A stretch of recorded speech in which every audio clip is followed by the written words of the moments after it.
আসসালামু আলাইকুম দর্শক, শুভেচ্ছা নিন। আপনাদের সবাইকে স্বাগত জানাচ্ছি আমি কনক সারোয়ার আজকের অনুষ্ঠানে। দর্শক, শিরোনাম দেখে বুঝতে পারছেন ডক্টর ইউনূস গত ৮ মাসে তার যে ব্যক্তিগত যে ক্যারিশমা, তার ব্যক্তিগত যে যোগাযোগ, তার ব্যক্তিগত যেই উদ্যোগ, এই উদ্যোগগুলোয় তিনি ইতিমধ্যে একটি ক্যারিশম্যাটিক নেতায় পরিণত হয়েছেন। বাংলাদেশের সকল পর্যায়ে তার যে গ্রহণযোগ্যতা ইতিমধ্যে তৈরি হয়েছে, সেই বিষয়টি নিয়ে আজকে আমরা কথা বলব। কারণ ডক্টর ইউনূসের এত পজিটিভ এবং এত ক্যারিশম্যাটিক বিভিন্ন সিদ্ধান্তের পরও এবং সাফল্যের পরও বাংলাদেশের এক শ্রেণীর মিডিয়া এই বিষয়গুলোকে নিয়ে খুব বেশি আলোচনা করছে না। সাধারণ মানুষের মুখে মুখে ছড়িয়ে পড়ছে সবকিছু। তো এই বিষয়গুলো নিয়ে আজকে আমরা একটু কথা বলবো, সার্বিক পরিস্থিতি নিয়ে একটু কথা বলতে চাই। আমার সঙ্গে যোগ দিচ্ছেন আপনাদের অত্যন্ত প্রিয় মানুষ, কোনো বিশেষণহীন ভাবেই ডাক্তার পিনাকি ভট্টাচার্য। যদিও তিনি লিখেন না, পিনাকিদা আপনাকে স্বাগত। স্বাগত। এবং আমার সঙ্গে যোগ দিচ্ছেন আপনাদের আরেক প্রিয় মানুষ ইলিয়াস হোসেন। ইলিয়াস, স্বাগত জানাচ্ছি আপনাকে। আসসালামু আলাইকুম। তো দাদা, আসলে এই ধরেন ডক্টর ইউনূসের যে ক্যারিশমা গত ৮ মাসে আমরা দেখছি আর কি, প্রত্যেকটা জায়গায় যে সাফল্য, এক সপ্তাহ মানে সর্বশেষ তো ধরেন ১ সপ্তাহের মধ্যে চীনের প্রেসিডেন্ট, ভারতের প্রধানমন্ত্রী, সব মিলায় উনি তো মোটামুটি ম্যাসাকার করে ফেলছে আর কি। সবাই বলতেছিল যে নরেন্দ্র মোদী হয়তো দূরে সরে যাবে, কথা বলবে না, গুরুত্ব দিবে না, আনইলেক্টেড ইত্যাদি ইত্যাদি অনেক রকমের প্রচারণা আমরা দেখলাম। তো সকল শত্রুর মুখে ছাই দিয়ে মোটামুটি ডক্টর ইউনূস তার আপন মহিমায় ক্রমাগত উজ্জ্বল হয়ে উঠছেন। কারো কারো পাথর চাপা বুকে পাহাড় হয়ে গেছে কিনা আমাদের সন্দেহ। পাথর চাপা যে বুকে ছিল সেটা হয়তো এখন পাহাড়ে পরিণত হয়েছে। তো সবাই আসলে কিংকর্তব্য বিমূঢ় যে মানে সবাই ভাবছে আরে একটা ব্যাংকার, ইকোনমিস্ট, এত বয়স্ক একজন মানুষ কি আর করবে, মানে দেখি না কয়দিন কি হয়, দেখি না কি করে, এই করতে করতে কিন্তু ডক্টর ইউনূস সবাইকে টেক্কা দিয়ে দিয়েছেন। তো আপনাকে দিয়ে শুরু করতে চাই। ডক্টর ইউনূসের যে সাফল্যগুলো ইতিমধ্যে আমরা দেখছি, সে বিষয়টা নিয়ে আমার মনে হয় যে আপনি যদি একটু সূচনা করেন ভালো হয়। না, প্রথম বিষয়টা হচ্ছে যে প্রফেসর ইউনূস যে কি জিনিস, এটা তো বাংলাদেশকে বুঝতে দেয়নি গত ১৫-১৬ বছর হাসিনা। হ্যাঁ, কারণ হাসিনার মাথায় সবসময় ছিল এই সম্ভাবনাটা যে আমি আমার প্রতিপক্ষকে নিশ্চিহ্ন করে দেব, এবং প্রতিপক্ষ পলিটিক্যাল পার্টি থেকে তো অবশ্যই বিএনপি জামাতকে আমি নিশ্চিহ্ন করে দেব, এবং পলিটিক্যাল পার্টির বাইরে যে ন্যাশনাল ফিগার গুলো আমার প্রতিপক্ষ হতে পারে, আমাকে রিপ্লেস করতে পারে, মানুষের মনে আশা জাগাইতে পারে ভবিষ্যতের বাংলাদেশের নেতা হিসেবে, তাকেও আমি ক্র্যাশ করে দেবো। এর মধ্যে প্রফেসর ইউনূস ছিলেন, এবং প্রফেসর ইউনূস কে বাংলাদেশ কাজে লাগাতে পারেনি। টু টেল ইউ ফ্র্যাঙ্কলি, এটা একদমই পারেনি বাংলাদেশ কাজে লাগাতে। তাকে অন্য দেশ কাজে লাগাইছে, পৃথিবীর সব দেশ তাকে কাজে লাগাইছে, পৃথিবীর সব দেশে তার মেধা, দক্ষতা এটা কাজে লাগছে। পৃথিবীর সব দেশে সে সেলিব্রেটেড। এইরকম ফিগার বাংলাদেশের ইতিহাসে আগামী ৫০-১০০ বছরে আসবে কিনা এটা আমার সন্দেহ আছে। মানে আমি অবশ্য ভবিষ্যৎ নিয়ে এত বড় ইয়ে করতে চাই না, কারণ আমরা ডেফিনেটলি আমরা প্রত্যাশা করি যে প্রফেসর ইউনূসের যোগ্যতাকেও ছাড়িয়ে যাক আমাদের আগামী প্রজন্ম। কিন্তু আমরা তো ধরেন জিয়াউর রহমানের পরে এত বড় কারিশম্যাটিক লিডার আমরা বাংলাদেশে পাইনি আর। নট ইভেন শেখ মুজিবও এই লেভেলের কারিশম্যাটিক লিডার ছিল।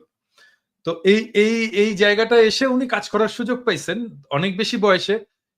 আমাদের সবার মনেই একটা আশঙ্কা ছিল যে এই বয়সে উনি কেমন সময় দিতে পারবেন, কেমন পারফর্ম করবেন, ওনার সেই উদ্যমটা আছে কিনা।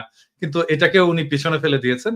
উনি একেবারে তরুণদের মতোই একই গতিতে উনি দৌড়ে যাচ্ছেন, এবং মাত্র ৮ মাস। আজকের ভিডিওতে আমি বলছি যে প্রফেসর ইউনূস যেদিন ঈদের মাঠে হাত যারা ছুঁইতে পারছে তারা সবাই বলছে যে স্যার আর ৫ বছর। কেন সবাই এরকম আহ্বান জানাচ্ছে, আকুতি জানাচ্ছে? কারণ এই একটা মানুষ অনেক দিন পর মানুষকে মানুষের মর্যাদা দিতে পারছে। হ্যাঁ, এটাই ইম্পর্টেন্ট। হ্যাঁ, এটাই ইম্পর্টেন্ট। এবং এই জায়গাটায় যে প্রফেসর ইউনূস যে স্ট্যান্ডার্ড সেট করে দিয়ে যাচ্ছে আমাদের ভবিষ্যৎ রাষ্ট্রনেতাদের জন্য, ভবিষ্যৎ শাসকের জন্য, এই স্ট্যান্ডার্ডটা অ্যাচিভ করতেই হবে, এবং এটা খুবই ইম্পর্টেন্ট। স্যার যতদিনই থাকেন, স্যার সামনের ডিসেম্বরে ইলেকশন দিয়ে চলে যান বা সামনের জুনে ইলেকশন দিয়ে চলে যান, হোয়াট এভার, যে যতদিনই থাকেন উনি যে স্ট্যান্ডার্ডটা সেট করে দিয়ে যাচ্ছেন এটাই বাংলাদেশের শাসনের স্ট্যান্ডার্ড, এটাই বাংলাদেশের রাষ্ট্রনেতার স্ট্যান্ডার্ড হয়ে থাকবে। এবং এখানেই এই পুরনো রাজনীতিবিদদের আতঙ্ক, ভয় যে আমরা তো আসলে পারবো না এটা করতে, আমাদের এই মেধা, এই যোগ্যতা, এই ভিশন এটা তো নাই। সেই জন্যই যত কম ছোট করা যায় উনার শাসনকালটাকে এবং যত তাড়াতাড়ি উনাকে ডিসক্রেডিট করে বের করে দেওয়া যায় এই চেষ্টা হয়েছে। এবং এটা সম্ভব হবে না এই কারণেই যে বাংলাদেশের মানুষ প্রফেসর ইউনূসের পাশে দাঁড়িয়ে গেছে। হ্যাঁ? একটা বিশাল প্রাচীর হয়ে উনার পাশে দাঁড়িয়ে গেছে। এবং উনি বিপ্লবের কেউ ছিলেন না কিন্তু। উনি বিপ্লবে পার্টিসিপেট করেননি। হ্যাঁ? উনি এমনকি বিপ্লবের সময় দেশেও ছিলেন না। কিন্তু উনিই বিপ্লবের আইকন হয়ে উঠছে। এইটা একটা অসাধারণ বিষয়। হ্যাঁ? আমি এটাকে তুলনা করতে চাই এম এম খোমেনির সাথে। খোমেনিও প্যারিসে ছিলেন ওই সময় এবং প্যারিস থেকে দেশে ফিরে গেলেন। হ্যাঁ? তো সেই প্রত্যাবর্তনের পর খোমেনি যেই ফিগার হয়ে উঠেছিলেন ইরানে, প্রফেসর ইউনূস ঠিক একই লেভেলের ফিগার হয়ে উঠেছেন এবং আমি আশা করি যে ২ টা জিনিস আছে। সেটা হচ্ছে যে এম ১ যেখানে আমি মনে করি যে যেখানে আনকম্প্রোমাইজিং প্রফেসর ইউনূস সেটা হচ্ছে শেখ হাসিনা এবং আওয়ামী লীগের বিচার। এবং ২ নাম্বার হচ্ছে যে ভারতের সাথে ভারতের সামনে মাথা উঁচু করে দাঁড়ানো। এবং এই জিনিসটা আমরা চাই যে এটা প্রফেসর ইউনূস যেটা করেছেন, মিটিং এ যা বলেছেন আমরা তো দেখেছি। মোদির সাথে মিটিং এ কি বলেছেন, হ্যাঁ? এবং এই জিনিসটা অব্যাহত থাকলে বাংলাদেশের মানুষ উনাকে আর কখনোই ছাড়তে চাইবে না। জি, দাদা আমি আমি আরো বিস্তারিতভাবে ধরেন চীন সফর, ভারতের সাথে নরেন্দ্র মোদির সাথে যে বৈঠক বা সাম্প্রতিক সময়ে যে আমেরিকার সাথে যে ট্রেডের যেই শুল্কের যে বিষয়টা, এই বিষয়টা নিয়ে একটু আসবো আমি। তার আগে একটু ইলিয়াসের কাছে যেতে চাই। ইলিয়াস, আপনি কিভাবে দেখছেন ডক্টর ইউনূসময় সাধারণ মানুষের মন এবং সবাই চাচ্ছেন যে ডক্টর মোহাম্মদ ইউনূস আরো কন্টিনিউ করুক। আ আবার সকল দলের একটা চাপ হচ্ছে যে নির্বাচনটা যেন যথাসময়ে হয়। তো সব মিলিয়ে আপনার পর্যবেক্ষণ ইউনূসের, মানে ব্যক্তিগত ইউনূস, আমি কিন্তু পুরো ডক্টর ইউনূস সাহেবের মন্ত্রী পরিষদের কথা বলছি না, উপদেষ্টা পরিষদ না। শুধু ডক্টর ইউনূসের যে ক্যারিশমা, আমরা সেটাকে হাইলাইট করতে চাচ্ছি। হাইলাইট মানে কি? সেটা নিয়ে আমরা আলোচনা করতে চাচ্ছি। এটা অলরেডি হাইলাইটেড। আপনার কাছ থেকে শুনি। জি। আ বিষয় হচ্ছে যে আমরা একটা বিষয় মনে হয় পরিষ্কার করা দরকার। ধরেন সারা দেশে এখন একটা পরিস্থিতি তৈরি হয়েছে যে ডক্টর ইউনূস আর বিএনপিকে মনে হচ্ছে মুখোমুখি দাঁড় করানো হয়েছে। এই জায়গাটা মনে হয় আমাদের পরিষ্কার করা উচিত। আমরা আলাদাভাবেও যখন কথা বলি, আমরা জানি যে এই দেশে অ্যা অ্যা মানে একটা আনইলেক্টেড গভর্নমেন্ট বেশিদিন থাকতে পারে না। এটা থাকা সম্ভবও না। আল্টিমেটলি একটা নির্বাচিত সরকারকেই ক্ষমতায় আসতে হবে, তাদেরকেই দেশ চালাতে হবে এবং যে কথাটা ডক্টর মোহাম্মদ ইউনূসও বলেন। কিন্তু পরিস্থিতিটা এখনকার যে অবস্থা, ধরেন আমাদের স্বাভাবিক নির্বাচন হয় নাই, স্বাভাবিকভাবে দেশ চলে নাই। এখনো পর্যন্ত যদি আওয়ামী লীগের বিভিন্ন ফেসবুক, তাদের যেই প্রোপাগান্ডা সেলগুলো আছে এবং ইন্ডিয়া তো সরাসরি তাদের হয়েই কাজ করছে। তাদের মূল টার্গেট হচ্ছে বাংলাদেশে ধরেন একটা জায়গায় যদি একটা ছোট আ আ এক মানে কোন একটা জনসমাবেশ হয়, সেখানে অন্তত ৫০ ভাগ মানুষের মাথায় টুপি থাকবে। এটা আমাদের দেশের মানুষ যেহেতু মুসলমান তারা মাথায় টুপি পরে। এটা আমাদের মানে একটা মানে ওই দেশের কালচার। এটা যে ধর্মীয় পোশাক তাই না। আমাদের কালচারে আমাদের সংস্কৃতিতে পরিণত হয়েছে। এটাকেও তারা নিয়ে তারপরে Facebook এ পোস্ট করছে। করে তারপরে দেখাচ্ছে যে অ্যা আমি জানি না এখানে হতে পারে কেউ মানে কালো পতাকার ভেতরে লা ইলাহা ইল্লাল্লাহ মুহাম্মাদুর রাসূলুল্লাহ লেখা তো আর নিষেধ না। বাট এটা যেহেতু একটা জঙ্গি সংগঠন, আ এটা কাদের তৈরি কি সে আলোচনায় আর যাচ্ছি না। একটা জঙ্গি সংগঠনের নাম দেয়া হয়েছে। আমরা সেটা থেকে মানে বিরত থাকাই মনে হয় ভালো। তারপরেও যদি নাকি তারা কেউ করে থাকে কিংবা কোনো এজেন্সি যদি নাকি এটাকে উদ্দেশ্য প্রণোদিতভাবে করে থাকে, সেটা করে থাকতে পারে। কিন্তু আমাদের উদ্দেশ্য কি আমরা কি আসলে আফগানিস্তান হইতে চাই? আমরা কি পাকিস্তান হইতে চাই? আমরা কি আইএসআই হইতে চাই না? আমরা তো কোনো জঙ্গি সংগঠনের সাথে না, আমরা চরমপন্থী না, কখনোই না। অথচ এইটাকে তারা পুঁজি করে সেই ছবিগুলোকে নিয়ে বিভিন্ন জায়গায় দেখানোর চেষ্টা করছে যে বাংলাদেশ হচ্ছে ইসলামী চরমপন্থীদের দখলে চলে যাচ্ছে। এটা যদি আপনি কয়েকটা সিকোয়েন্স এ যদি ভাগ করেন, দেখেন ঈদের আগের দিন 'প্রথম আলোর' একটা নিউজ ছিল। আপনাদের কারো চোখে পড়েছে কিনা জানি না। আমিও দেখিনি, আমাকে একজন পাঠিয়েছে, একজন সাংবাদিকই পাঠিয়েছেন। তিনি দেখলাম যে সেইখানে আজ চাঁদ দেখা গেলে কাল ঈদ। এটা হচ্ছে ইয়েটা আমি কনক ভাইকে এটা পাঠাতে চেয়েছিলাম। তো সেইখানে একটা ব্যানার আছে। ব্যানারের পেছনে অনেকগুলো মানুষ। সেই মানুষগুলোর সাথে আপনার একটা কুকুরকে দিয়ে দেওয়া হয়েছে। আচ্ছা আপনি আমাকে বলেন যে 'প্রথম আলোর' ঈদের দিনের ইয়ের সাথে এই যে এই এই এই উল্টা হচ্ছে হয়ে গেছে, আহ, উল্টা হয়ে গেছে। আমাকে একটু করতে হবে। আচ্ছা, তো এখন ধরেন, আচ্ছা এই হচ্ছে ইয়েটা, দেখেন এই যে কোন একটা কুকুর ঈদ মোবারকের নিচে, কুকুর না গরু? ঠাকুর। হ্যাঁ কুকুর, আচ্ছা গরুর তো শিং থাকবে, কুকুর একটা, আচ্ছা। তো এটা এখানে দেওয়া হয়েছে। আচ্ছা, এরপরে তারা আরেকটা নিউজ করেছে, এই ঠিক ঈদের আগে দিয়েই নিউজ করেছে যে আহ, ওই কাপাসিয়াতে এক মুসল্লিরা, তাদের শিরোনামটা হচ্ছে নাটক বন্ধ করে দিল মুসল্লিরা। আচ্ছা, মুসল্লি মানে কি? বাংলাদেশে যারা নামাজ পড়ে তারা সবাই মুসল্লি, মানে মসজিদে নামাজ পড়তে গিয়েছে তারাই তাদেরকে মুসল্লি বলা হয়। তার মানে মুসল্লি ইনডিরেক্টলি সে এটাই বোঝাচ্ছে যে মুসলমানরা হচ্ছে গিয়ে এই নাটক বন্ধ করে দিল। বাংলাদেশের মানুষ, আরে ভাই এই দেশ এরকম এক জায়গায় গিয়ে পৌঁছে যে পর্ন জোর করে সরকারিভাবে বন্ধ করতে হয়। তো পর্ন সাইট আপনি বন্ধ করার জন্য সরকারিভাবে সেই দেশে আপনি বলছেন যে এই দেশে নাটক চলতে দেয় না? সারাদিন নাটক সিনেমা দিয়ে ভরপুর, নাটক নাকি চলতে দেয় না, নাটক বন্ধ করে দিয়েছে। প্রথম আলো এই নিউজ করেছে। আচ্ছা, নিউজ করার আগে আর পরের মানে ঘটনা, যেই দেশের প্রাইম মিনিস্টার পর্যন্ত নাটক করে হ্যাঁ এবং এত বেশি নাটক করে যে আমাদেরকে বলতে হয় নাটক কম করো প্রিয়, তো হ্যাঁ, সেই দেশের নাটক বন্ধ নাটক চলে না।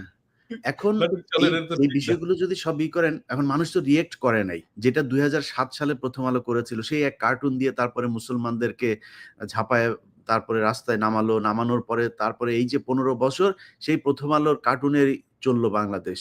সারা পৃথিবী জানলো যে এই দেশ মুসলমানদের ইয়েতে চলে যাচ্ছে, চরমপন্থীরা দখলে নিচ্ছে। ঈদের আগেও আপনি যদি চ্যানেল আর জিল্লুর যে বক্তব্য, জিল্লুর হঠাৎ করে বলে বসলো যে এই দেশে নাকি বিশাল চরমপন্থী। জিল্লুর তোমার সেই সেই জঙ্গি হামলা কই? ঈদের পরে না বলে জঙ্গি কোথায় কোথায় জঙ্গি হামলা হবে জিল্লুর সেটাও বলে দিল। তো জিল্লুর যে কাদের লোক, এই চিপ রেটের বিদেশি এজেন্সিদের এজেন্ট, এদের থেকে সাবধানে থাকতে হবে না, আমাদেরকে। কিন্তু কথা হচ্ছে জিল্লুর আসলে কাদের পারপাস সার্ভ করে? মানে জিল্লুর তো আগে আমেরিকান পয়সায় চলতো, এখন তো আমেরিকান পয়সা বন্ধ। নাই, এখন ইন্ডিয়া, জিল্লুরের পয়সাটা কোত্থেকে আসছে এটা একটু আমাদের জানা দরকার তো। জিল্লুরকেও বলতে হবে, হ্যাঁ, এখন পাশের তাই না? থেকে, হ্যাঁ, পাশের থেকে, এখন তো পাশের সেটা থেকে সেটা সেটা তো মানুষদের জানা দরকার, হ্যাঁ, যে আসলে তো আমেরিকান ফান্ডিং বন্ধ, তো সবার বন্ধ, যারা পাইতো এনইডি ফেনিডি ইত্যাদি ইত্যাদি সবকিছু ট্রাম্প দিছে একেবারে বন্ধ করে। এখন জিল্লুরের পয়সা কোত্থেকে আসে এটা জিল্লুরকে বলতে হবে। জিল্লুর এনজিও কি দিয়ে চলে, কার পয়সায় চলে, তাহলেই সব বোঝা যাবে কার্তিক কি কোথায় বাধা আছে। তো এই অনেক ন্যারেটিভ থেকেই দেখেন এইখান জিল্লুরের থেকে, গলার জোর কোথায় থেকে আসে ওটা আমরা জানি। এইখান থেকেই কিন্তু শুরু হয়েছে। আপনি দেখেন এক এক করে প্রথম আলো এইদিকে এইভাবে উস্কাইতে চাচ্ছে, জিল্লুর আবার ওইদিকে খাতা কলম সামনে নিয়ে 5-6টা পৃষ্ঠা নিয়ে তার কাছে বিভিন্ন দেশের এজেন্সিরা তাকে তথ্য দিয়েছে, তিনি হচ্ছে জেনেছেন বাংলাদেশে একটা এবং কিভাবে হামলা হবে। আমি আমার আগের ভিডিওতে এই কথাগুলো বলেছি যে কোর্টে হামলা হবে আগের মতো, সেই জেএমবির মতোই নাকি কোর্টে হামলা হবে। তো জেএমবির হামলা কোর্টে সারা দেশে 500 জায়গায় করেছে কারা? করেছে। তার মানে জিল্লুর রয়েদের লোক, এটা সে নিজে প্রমাণ করলো। মানে ছায়ানট, এই হামলা সব তাদের হামলা। আমরা ইলিয়াস আমরা আমরা শুনি, মানে প্রথম এটা হচ্ছে যে এজেন্সির গোয়েন্দা রিপোর্ট কার কাছে আসে? হ্যাঁ, কার কাছে? আমাদের এজেন্টদের কাছে কাছে, আসে? তার আমাদের এজেন্টদের তো কাছে। আসে না। ওর হ্যাঁ, কাছে আসে কেন গোয়েন্দা রিপোর্ট? তো এবং সেটা কোন দেশের? এটা তো নিশ্চয়ই তাহলে সেটা কোন ইন্ডিয়া। দেশের, যে দেশ থেকে এখন ফান্ড পাচ্ছে? সেটা নিশ্চয়ই ওর তো ইন্ডিয়া। ফান্ড তো বন্ধ, আমেরিকান ফান্ড তো বন্ধ। তো এই হচ্ছে অবস্থা। তারা যে চেষ্টাটা করেছিল সেটার কিছুটা প্রতিফলন আবার নিউ ইয়র্ক টাইমস তাদের নিউজ করেছে। বাংলাদেশে ইসলামপন্থীদের করেছে। বাংলাদেশ ইসলামপন্থীদেরই দেশ। এই দেশে ইসলামের পন্থীরা যা চায় সেইভাবেই চলবে। এটা তো খ্রিস্টানের দেশ না, এটা তো ইহুদির দেশ না, এটা হিন্দুদের দেশ না, এই মুসলমানদের দেশ। তো মুসলমানরা যেমনে চায় তেমনিই চলবে। আপনার কোন দেশ আছে যে যেখানে আপনি যদি গণতন্ত্র মানেন, তো মুসলমান যদি চায় যে আমার দেশ, আজকে তারা যদি বলে এই দেশ শরিয়ায় চলবে, শরিয়ায় চলবে। এই দেশ না আমার ওপেন সেক্স কান্ট্রি হবে, হবে, সমস্যা কি? যা চায় তারা তাই হবে। তো যাই হোক, এই বিষয়গুলো নিয়ে তারা চাচ্ছে বিদেশিদের আবার ফের সে আগের মতো ইনভলভ করতে। এখন সমস্যাটা যেটা সেটা হচ্ছে, যেটা নিয়ে আমরা আজকে আলোচনা করছি ডক্টর মোহাম্মদ ইউনূসের। ডক্টর মোহাম্মদ ইউনূস এই চীনের যেই সফরটা, শেখ হাসিনাকে ইন্ডিয়াতে গেলে কাদেরকে দিয়ে, বাইজি টাইজিদেরকে দিয়ে বরণ করতো আমরা দেখেছি, ঢোল তবলা দিয়ে তারপরে নেচে, এখানে শেখ হাসিনা নিজেও ডান্স করেছেন, এগুলো দিয়ে বরণ করতো। একটা ছোট্ট মন্ত্রীকে পর্যন্ত পাঠায় নাই, উপমন্ত্রী, মন্ত্রণালয়ের কর্মকর্তা, এদেরকে দিয়ে তাকে রিসিভ করাইতো। আমার বিশ্বাস করেন, মানে অন্তরটা একদম ভরে গিয়েছে যখন দেখলাম মোদি সহ পুরো ভেতরে থাকা লোকগুলো সব দাঁড়িয়ে গেল, ইউনূস ঢুকলো, মনে হলো আমেরিকার প্রেসিডেন্ট ঢুকলো অন্যান্য কয়েক দেশের, তাও সেই মানে বড় কোনো দেশ না, ওই D8 ওই টাইপের দেশ না, মনে হলো যেন এই আসিয়ান টাসিয়ান এই টাইপের কোনো সংস্থার ভেতরে আমেরিকান প্রেসিডেন্ট এসছে, তিনি আসার পরে সব দাঁড়ায় গেল, এরকম ভাবে তাকে সম্মাননা দেওয়া হলো। এটাকে নিয়ে আওয়ামী লীগের লোকজন নানান ধরনের তুচ্ছ তাচ্ছিল্য করে কথা বলার, অথচ ওনাদের নেত্রী বাথরুমের চিপায় ওই কার্পেট মানে করে ক্রস করে মাটি দিয়া খালি পায়ে দৌড় দিয়ে আসা চেষ্টা করেছে সাথে একটা ছবি তোলার জন্য। কত নাটক আমরা দেখেছি এই দেশে, ইউনূসকে তাদের ভাল লাগে না। তা আমার বক্তব্যের প্রথম পার্টটা আমি এটা দিয়ে শেষ করতে চাই, আমরা ইউনূসকে এই দেশে বিএনপির মুখোমুখি দাঁড় করাইতে চান। আলটিমেটলি এই দেশে নির্বাচন হবে, আমার মনে হয় নির্বাচন হলে তো বিএনপি ক্ষমতায় আসবে হয়তোবা, যদি জনগণ ভোট দেয়। কিন্তু এই মুহূর্তটা আমার মনে হয় ইউনূসকে দরকার, কারণ দেশের একটা স্টেবল পরিস্থিতিতে যাওয়া পর্যন্ত এই জঙ্গি নাটক টাটক এইসব, এই অর্থনৈতিক যে একটা মন্দা চলছে, এগুলো থেকে বের হওয়ার জন্য ইউনূসকে দরকার। এবং আমার ব্যক্তিগত মতামত, আমি মনে করি বিএনপি যদি ক্ষমতায় আসেও, যদি ইউনূস রাজি থাকে, ওনাকে প্রেসিডেন্ট বা কোনো একটা পদ তৈরি করে তারপর রাখা উচিত, যেটা একটা মেন্টর হিসাবে কাজ করবে, মানে সর্বোচ্চ সম্মানের একটা জায়গায় থাকবে। যে যেমন ধরেন ব্রিটিশ রানী এখনো পর্যন্ত রানী, তার তো কোনো পাওয়ার নাই, কিছুই নাই, কিন্তু তারপরেও তার সম্মান সবার চাইতে উপরে, ওরকম ভাবে রাখা যাইতে পারে। এটাতে আমাদের আন্তর্জাতিকভাবে ইউনূসকে যেই অবজ্ঞা করা হয়েছে, তাকে আমরা এতদিন ধরে, যেটা দাদা বলেন, কাজে লাগাইতে পারি নাই, আমরা মনে হয় তাকে পুরোপুরি কাজে লাগাইতে পারি। আর এই ডক্টর কনক সারোয়ার, পিনাকি ভট্টাচার্য কিংবা ইলিয়াস এই 5 বছর ধরে এই সোশ্যাল মিডিয়াতে আছে, যেহেতু এখনো বিক্রি হয় নাই, নতুন করে বিক্রি হওয়ার কিছু নাই। ইলিয়াস, আমি অন্য প্রসঙ্গে যাওয়ার আগে আপনি যে কথাটা বললেন, অনেকে দর্শকদের অনেক স্মৃতি থেকে ছুটে গেছে, এটা দেখতেছে আমার কাছে এখানে আছে, যে শেখ হাসিনার এই যে ঘাটের উপর দিয়ে হেঁটে যে বাইডেনের কাছে যাওয়ার এই যে মনোযোগ আকর্ষণের যে চেষ্টা, হ্যাঁ, এইটা এই দর্শকদেরকে একটু আবার দেখাই দিলাম আর কি, যে তাদের প্রিয় নেত্রী হাসিনা, আওয়ামী লীগের প্রিয় নেত্রী কি না করছে ক্ষমতায় টিকে থাকার জন্য, তাই না, মনোযোগ আকর্ষণের জন্য নানাভাবে আর কি। তো তো দাদা, এই যে আমরা তো আপনার কাছ থেকে একটু জানি যে সাম্প্রতিক সময়ে কিন্তু এই যে মার্কিন যুক্তরাষ্ট্রের যে ট্যারিফ শুল্ক, এটা কিন্তু আমার মনে হয় যে আমি নন টেকনিক্যাল পারসন, কিন্তু এট এ গ্ল্যান্স আমার দেখে মনে হয়েছে যে এটা সমাধান করা খুব বেশি কঠিন কিছু না। অলরেডি তারা মিটিং করেছেন এবং সিদ্ধান্ত নিয়েছেন, বেশ কিছু ইফেক্টিভ সিদ্ধান্ত আমার মনে হয়। কারণ প্রেসিডেন্ট ট্রাম্প কিন্তু যেই দেশ যত শুল্ক নিচ্ছে তার 50% তাদের উপর ইম্পোজ করে দিছে। তো আমার মনে হয় যে এটা সমাধান করা বাংলাদেশের জন্য খুব কঠিন কিছু হবে না। তো সার্বিকভাবে আপনি চীন সফর, ইন্ডিয়ার প্রাইম মিনিস্টারের সঙ্গে বৈঠক এবং এই যে ট্যারিফ, এটা নিয়ে যদি একটু সংক্ষেপে যদি আপনার বিষয়টা বলেন, দর্শকদের জন্য একটু বুঝতে সুবিধা হবে যে আপনার আমরা অনেকদিন আগে থেকেই বলে আসতেছি যে গ্লোবাল ইকোনমির সেন্টারটা শিফট হয়ে যাবে চায়নাতে, মানে আমাদের অঞ্চলে, এবং আমাদের প্রক্সিমিটির কারণে চায়নার এই গ্রোথ এবং এই গ্লোবাল ইকোনমির লিডারশিপের সুবিধা নিয়ে আমরা আমাদের অর্থনীতিকে নতুন করে গড়ে তুলতে পারি এবং আমরা চীনের সাথে সাথে আমাদের গ্রোথটাকে অ্যাডভান্স করতে পারি। সেজন্য চীনের সাথে আমাদের খুবই ভালো একটা সম্পর্ক, অর্থনৈতিক, রাজনৈতিক, বাণিজ্যিক সম্পর্ক, সামাজিক সম্পর্ক এবং পিপল টু পিপল যে সম্পর্ক, সেটাকে আমরা গড়ে তুলতে পারি। এবং সেই জন্য আমি বাংলাদেশের তরুণদেরকে আজ থেকেই বলি যে, যেমন ধরেন আমাদের আগের জেনারেশন যেটা ভুল করেছে আর কি, সেটা হচ্ছে ইংরেজি না জানা। ইংরেজি থেকে দূরে থাকার কারণে আমরা গ্লোবাল কমিউনিটির সাথে সেভাবে মিশতে পারিনি। এবং এখন যে সুযোগটা আসছে, আমাদের চাইনিজ জানতে হবে। মানে আমাদের না জানলেও চলবে চাইনিজ, কিন্তু আমাদের পরের যারা প্রজন্ম তাদেরকে চাইনিজ জানতে হবে, ম্যান্ডারিন জানতে হবে, ভালো চাইনিজ জানতে হবে, যদি আমাদের সত্যিকার অর্থেই এই ইকোনমিক গ্রোথের সাথে আমাদেরকে এক পার যেতে হয়। এটা হচ্ছে নাম্বার 1 ইস্যু। নাম্বার 2 ইস্যু হচ্ছে যে পৃথিবী আর আগের হিসাবে তো আর চলবে না। মানে ধরেন এই 70 দশকের আগের হিসাবে চলবে না। এখন গ্লোবাল ইকোনমি এবং পলিটিক্স এর সেন্টার অনেকগুলো জায়গায় হবে। আমেরিকার অর্থনৈতিক কর্তৃত্ব কমবে, কিন্তু স্টিল তার পলিটিক্যাল কর্তৃত্বটা থাকবে গ্লোবালি। আমাদের আমেরিকার সাথেও একটা সম্পর্ক রাখতে হবে লং টার্মে, এবং সেটা কিভাবে রাখা যায় সেটা নিয়ে আমি একটা ভিডিও করেছি, যে কৃষিভিত্তিক যে সমস্ত রাজ্যগুলো আছে তার সাথে আমাদের বাণিজ্য বাড়ানো, এবং এটা যদি বাড়ে তাহলে আমাদের ট্যারিফ এমনিতেই কমবে। হ্যাঁ, আমি তখনও জানতাম না যে ট্যারিফ ইম্পোজ হচ্ছে। তো এটা যেদিন ট্যারিফ ইম্পোজ হলো তার 2 দিন আগে বোধহয় আমি করেছিলাম। তো আমাদের যদি আমদানি বাড়ে আমেরিকা থেকে, আমাদের ট্যারিফ, রেসিপ্রোকাল ট্যারিফ এমনিতেই কমে যাবে। এটা নাম্বার 1। আর নাম্বার 2 হচ্ছে যে এটা মাঝে, মাঝে বলি আরকি যে আমার পেশার একটা গুরুত্বপূর্ণ অংশ হচ্ছে প্রবলেম সলভিং, মানে আমি যে কাজটা করি আরকি। সমস্যার সমাধান করা আরকি। সেজন্য আমি আমার এপিসোড গুলোতে খুব অনেক প্রবলেমের খুবই মানে out of the box solution দেই। এবং এই ট্যারিফ বাড়ানোর ফলে আমাদের সামনে একটা ইউনিক অপরচুনিটি তৈরি হয়েছে। আমি এইখানে এটা বলতে চাচ্ছি না কারণ এইজন্য না যে চাই না সেটা না। আমি একটা এপিসোড করেছি কারণ এটা এক্সপ্লেইন করতে হবে। যে আসলে কি করা যায় এবং কি করলে এই প্রবলেমটাকে আমি অপরচুনিটিতে শিফট করতে পারি। মানে বিজনেসে আমরা যা করি আরকি।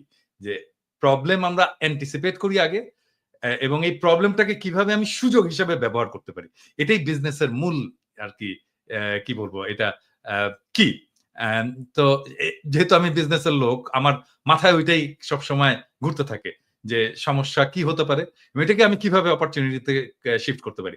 এই প্রবলেমটা আমাদের যে কি সিরিয়াস একটা অপরচুনিটি না, আমি কিন্তু খুবই হ্যাপি। এবং এইটার জন্য যেই সিদ্ধান্তটা নিতে হবে এটাতে প্রফেসর ইউনূসকে নিজেকে ইনভলভ হতে হবে। শুধু নিজেকে না, আর একটা সিনারিও ইভালুয়েশন করতে হবে এবং এটার জন্য ইন্টারন্যাশনাল এজেন্সিকে কাজে লাগাতে হবে। যেমন ধরা যাক বিসিজি বা পিডব্লিউসি, এদেরকে ইনভলভ করতে হবে। করে আমরা যদি মোটামুটি ১-১.৫ মাসের মধ্যে আমরা যদি সমস্ত এনালাইসিস কমপ্লিট করে একটা ফার্ম ডিসাইসিভ ডিসিশন নিতে পারি, তাহলে বাংলাদেশের চেহারা পাল্টে যাবে, জাস্ট যদি এই ট্যারিফটা এরকম থাকে। হ্যাঁ? তো এটা কালকে আসবে সম্ভবত এপিসোডটা। এবং আমি বাংলাদেশের মানুষদেরকে বলবো আরকি, জনগণকে বলবো যে দেখেন, পৃথিবীতে কোনো সমস্যা না। হ্যাঁ? যদি আমরা সিচুয়েশনটাকে খুব ভালোভাবে ইন্টেলেকচুয়ালি এনালাইসিস করতে পারি এবং তার ভিত্তিতে আমি একটা অ্যাকশন নিতে পারি। এবং বাংলাদেশে এত ব্রাইট ছেলেরা আছে না ইয়াং জেনারেশনে, যে এদের সামনে কোনো সমস্যা হয়ে থাকবে না। হ্যাঁ? আমরা তো বুড়া হয়ে গেছি। ধরেন আমাদের চিন্তা হয়তো একটু পুরনো হবে। কিন্তু আমরা যদি একটু ধরে দিতে পারি যে কোন রাস্তায় যেতে হবে, হ্যাঁ?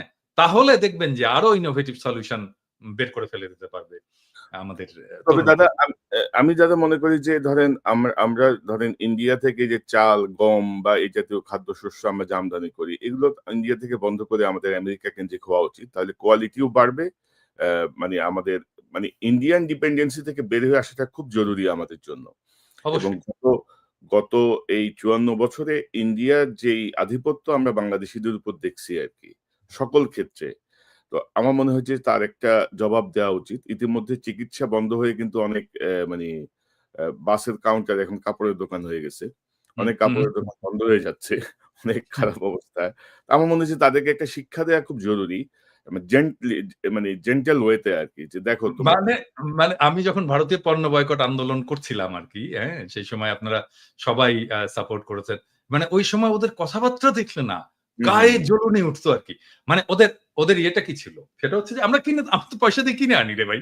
সমস্ত পণ্য, ইন্ডিয়ান পণ্য তো আমরা পয়সা দিয়ে কিনে আনি। ওরা তো দয়া করে আমাদেরকে দান করতেছে না। ওদের বিষয়টা হচ্ছে কি? ওদের চাওয়াটা কি? আমাদের শুধু কিনলে চলবে না, আমাদের কিনতে হবে এবং তারপর কৃতজ্ঞ থাকতে হবে। দাদা আমাদেরকে দিয়েছেন। আপনারা না দিলে তো আমরা মরে যেতাম দাদা। এইটুকু শোনে না, সেইজন্য ওদের গায়ে জ্বলুনি ধরে। এবং আমার মানে এমন আ মেজাজ খারাপ দাদা হতো ঐদিন যদি একটা কোনদিন ঐদিন ওদের দেশের একটা চ্যানেলেই আপনার করতেছে। ওই যে ওই পাগলার চ্যানেল, ওই যে মলম বিক্রেতার চ্যানেলে, হ্যাঁ? হ্যাঁ, ওরা উস্কাইতেছে যে রিপাবলিক। কি হয়েছে, এই যে বাংলাদেশীরা এই যে আসে না, তো সমস্যা কি হয়েছে? আমাদের তো ওদেরকে আমাদের বন্ধ করতে হবে বাংলাদেশে আসা। ওরা এই দেশে এসে চিকিৎসা নিয়ে যায়, এই সেই। হুম, হুম, পাশের হুম, থেকে আরেকটা আবার দৌড়ে আসছে, বুঝছেন? হুম। খাওয়া হাগা সব বন্ধ করে দেবেন নাকি আমাদের? হাসতে শেষ, বুঝছেন? ওদের যে অবস্থা খারাপ। আমরা দাদা যদি খালি চীন, পাকিস্তান এদিকে ২ দেশের সাথে যদি পাকিস্তানের চিকিৎসা ব্যবস্থাও অনেক ভালো। এবং চীন, যেটা আমি যে ইয়েটা দেখলাম, এখানে আপনার ওদের একটা হসপিটালের একটা ফ্লোর ওরা বাংলাদেশের জন্য ছেড়ে দিতে চাইছে। এবং চীনের মানুষের যেই চিকিৎসার যে খরচ, তার চাইতেও তারা কম নিবে। তারপর চিটাগাং এর সাথে একটা বোধহয় স্পেশাল ওরা একটা রুটও করতেছে ফ্লাইটের জন্য, যেহেতু আমাদের মানে স্থল পথে যাওয়ার সুযোগ নাই। এবং সেটা খুব চিপ রেটে করার জন্য এই মুহূর্তে বাংলাদেশের সাথে চীনের যে বিমানের টিকিট ভাড়া বোধহয় একটু বেশি, এটা চিপ করার জন্য ওরা একটা কাজ করতেছে। অনেকগুলো কাজ করে আসে এবং স্টুডেন্টদেরকে ওইখানে পাঠানোর জন্য আরো বেশি আমি মনে করি টেকনোলজিতে করার জন্য ওদের যেই এখানে হার্ভার্ড যা আছে এমআই এদের চাইতেও আমার মনে হয় অনেক বেশি আপনার কি বলে চীনের ওদের ইউনিভার্সিটির মান কোনো অংশে কমা না, তো সেখানে পাঠানো যাইতে পারে। মানে ইলিয়াস, ধরেন যে মানে ইন্ডিয়ান দাসত্বের চেয়ে আমি মনে করি যে চীনের সাথে বন্ধুত্ব বা আমেরিকার সাথে বন্ধুত্ব অনেক বেশি গুরুত্বপূর্ণ হবে বাংলাদেশের জন্য। এবং আমরা যে চিকিৎসার জায়গাটা যেহেতু তারা জোর করে আমাদের চিকিৎসার যে অধিকার, এটা তো বিশ্বব্যাপী মানবাধিকারের অন্যতম একটা অংশ বিষয়, তাই না? সেটি যেহেতু তারা বন্ধ করেছে গারল একটা অ্যাটিটিউড করে, একটা স্বৈরাচারী শাসককে রক্ষা করার নামে, মানে বিশ্বের সর্ববৃহৎ গণতন্ত্রের দাবিদার একটা দেশ। তো আমার মনে হয় যে আমাদের ওই চিকিৎসার জায়গাটায় আমরা চীনের দিকেই থাকি, পাকিস্তানের দিকে যাই প্রয়োজনে। আর আমাদের দেশে তামিম ইকবালের চিকিৎসার পরে আসলে চিকিৎসকদের প্রতি অন্যরকম একটা আস্থা বেড়ে গেছে। না কনক, মানে আমাদের তো কিছু চিকিৎসার প্রবলেম আছে, এটা আমাদেরকে স্বীকার করতে হবে। বিং এ ডক্টর, এটা আমি সবসময় আত্মসমালোচনা হিসেবেই দেখি। হ্যাঁ, কিন্তু বাংলাদেশের চিকিৎসা ব্যবস্থাকে ঢেলে সাজাতে বড় জোর খুব বেশি হলে, মানে বাংলাদেশের থেকে যাবে না তো কোথাও, বরং বাংলাদেশে আসবে চিকিৎসা করতে। এটা করতে হলে বড় জোর 10 বছর সময় লাগবে। মানে ধরেন আমি যদি দেশে যাই 10 বছর যদি কাজ করতে, সরকারে থাকতে হবে না, সরকারে থাকার দরকার নেই, সরকারের বাইরে থেকে যদি আমি 10 বছর কাজ করতে পারি না, বাংলাদেশের হেলথ সিস্টেম একদম পুরো পাল্টায় দেওয়া সম্ভব। হ্যাঁ, এবং বাংলাদেশের মানুষজন বাইরে থেকে চিকিৎসা করতে আসবে। সমস্যাটা কোথায় হয় আসলে, মানে আমি বলি, মানে বিইং এ ডক্টর, আমি আসলে এই জায়গাটা ডাক্তারদেরকেও আমি বলবো এটাকে করার জন্য, এটাকে হৃদয়ের সাথে উপলব্ধি করার জন্য। হ্যাঁ, একজন মানুষ যখন চিকিৎসকের কাছে আসে, সে ভয়ানক অসহায় হয়ে আসে। এবং এই সময় সে চায় চিকিৎসক আমার কথা শুনবে। অনেক কথা আছে যেটা বলে, যেটা হয়তো শোনার দরকার নাই আমার, অ্যাজ এ ডক্টর আমার হয়তো শোনার দরকার নাই, প্রাসঙ্গিক না, কিন্তু সে কথা বলতে চায়, শোনাতে চায়। হ্যাঁ, এই কথাটা শুনতে হবে, সময় গেলেও শুনতে হবে। হ্যাঁ, এবং আমি প্র্যাকটিস করি না, কিন্তু আমি যদি প্র্যাকটিস করতাম তাহলে আমি কি করতাম? আমি পেশেন্টের সব কথা বলা শেষ হয়ে গেলেও আমি বলতাম, আর কোনো সমস্যা আছে? আর কিছু বলবেন? আর কিছু? হ্যাঁ, এইরকম করে আমি শুনে নিতাম একদম শেষ পর্যায় পর্যন্ত। এবং পেশেন্টের কথা যদি শোনা যেত সমস্ত, তাহলেই দেখতেন যে আমাদের রোগীরা স্যাটিসফাইড হয়ে যেত। এটা একটা বিষয়। আর 2 নাম্বার হচ্ছে যে আমাদের হেলথের মধ্যে কিছু মাফিয়া ঢুকেছে। হ্যাঁ, মাফিয়া এটা সব ব্যাপারে, যেমন হসপিটাল মাফিয়া হয়েছে, তারপরে ফার্মাসিউটিক্যালস এ মাফিয়া হয়েছে, হেলথ ইকুইপমেন্টস এ মাফিয়া হয়েছে। আমি একটা এক্সাম্পল দিই আপনাদেরকে। ধরেন বাংলাদেশে আপনি একটা পেসমেকার বসাবেন আপনার বুকে। আপনি পেসমেকার বাংলাদেশে তো হয় না, এটা কিনে আনতে হয়, বাইরে থেকে ইম্পোর্ট করতে হয়। তো আপনার বুকে যে পেসমেকারটা বসানো হবে, আপনি ধরে নিতে পারেন যে 90% ক্ষেত্রে ওই পেসমেকারটার যা দাম, আমি এখন জানি না কত দাম, ধরেন এটার দাম ধরেন 3 থেকে 4 লক্ষ টাকা। এই 4 লক্ষ টাকা যদি দাম হয়, তাহলে ডাক্তার সাহেব ওইখান থেকে 70 থেকে 80 হাজার টাকা কমিশন পাবে। হ্যাঁ, আমার সাথে চ্যালেঞ্জ করতে এসেন না ডাক্তার সাহেবেরা এবং ডিভাইস কোম্পানিরা, চ্যালেঞ্জ করতে এসেন না, আমি একেবারে খাইয়া দিব কিন্তু। হ্যাঁ, তো তাহলে এই যে 70,000 টাকা গেল, এই টাকাটা তো পেশেন্টের পকেট থেকে গেল। এবং এটা তো ডাক্তারের দরকার ছিল না, কারণ ডাক্তার তো ডিভাইসের মালিক না, ডিভাইসের মালিক তো ডিভাইস কোম্পানি, ডিভাইসের একটা দাম আছে, তৈরি হয়েছে, এবং এই দামটা আমি পেশেন্টের পকেট থেকে বের করে আমি ডাক্তারকে দিয়ে দিলাম। এবং এই জন্যই বাংলাদেশের চিকিৎসা খরচটা স্কাই রকেট হয়ে গেছে। হ্যাঁ, শুধু তাই না, মানে হসপিটালে যদি আইসিইউ এ, ইন্টেনসিভ কেয়ার ইউনিটে কোনো পেশেন্টকে কোনো ডাক্তার রেফার করে, সেই ডাক্তার ওই বেডের একটা ভাড়ার অংশ পায়। হ্যাঁ, সেই জন্য ইন্টেনসিভ কেয়ার ইউনিটে যখন পেশেন্ট থাকে, বিশাল একটা বিলের বোঝা তার কাঁধে চাপে। সো এই যে হেলথ মাফিয়া যেভাবে ধরেছে বাংলাদেশের হেলথ সেক্টরকে, এইটা থেকে মুক্ত করার জন্য একটা খুব স্ট্রং অ্যাক্টিভিজম দরকার, স্ট্রং পার্সোনালিটি দরকার, যাকে আসলে খাইয়া দিতে পারবে না এই মাফিয়া ইন্ডাস্ট্রি। হ্যাঁ, দাদা সেজন্য আরেকটা বিষয় জাস্ট দেশে আমি ফিরে গেলে আরকি। হ্যাঁ, মানে আমার সামনে এসে হয়তো মাস্তানি করতে পারবে না আরকি। আই বিলিভ যে এই মাফিয়া গ্রুপ। এবং এইটাকে বন্ধ করতে না পারলে আপনি এই হেলথ এ রিফর্ম করতে পারবেন। মাফিয়াদেরকে বন্ধ করতে হবে। মাফিয়াদেরকে খাইয়া দিতে হবে। মাফিয়াদেরকে খাইয়া দেওয়ার মতো ক্ষমতা বান কাউকে এটাকে ড্রাইভ করতে হবে। হ্যাঁ? সেটা যেই করুক। হ্যাঁ, সেটা আমি তাকে সাপোর্ট দেই বা আমরা সবাই মিলে তাকে সাপোর্ট দেই বা সে নিজেই এটাকে ড্রাইভ করুক। দাদা আরেকটা বিষয় আমি জাস্ট আপনার সঙ্গে যোগ করি। ধরেন মেডিকেল রিপ্রেজেন্টেটিভ মানে যে পরিমাণ ঘুষ দেয় ডাক্তারদেরকে, গাড়ি বাড়ি থেকে শুরু করে মানে চেম্বার সাজায় দেওয়া পর্যন্ত, এবং ভালো ওষুধ কিন্তু বাংলাদেশে তৈরি হয়। খুবই ভালো মানের ওষুধ, আন্তর্জাতিক মানের ওষুধ কিন্তু বাংলাদেশ ম্যানুফ্যাকচার করে। কিন্তু এমাররা যে ডাক্তারকে ঘুষ দিয়ে মানে তার কোম্পানির ওষুধ লিখতে বাধ্য করে। মানে এই যে অনৈতিক যে কাজগুলো, আমার তো মনে হয় যে খুব রিসেন্ট যদি ধরেন এই কমিশন বাণিজ্য আর এমআরদের এই অ্যাক্টিভিটি বন্ধ করা যায়, চিকিৎসা ব্যবস্থায় ধরেন 50% একটা ডেভেলপমেন্ট আমরা দেখতে পাবো। মানে এটা হচ্ছে কি, এটা সামগ্রিক মেধাহীনতার বিষয়। মানে আমিও তো এখানে ফার্মাসিউটিক্যাল কোম্পানিতে কাজ করি, তাই না?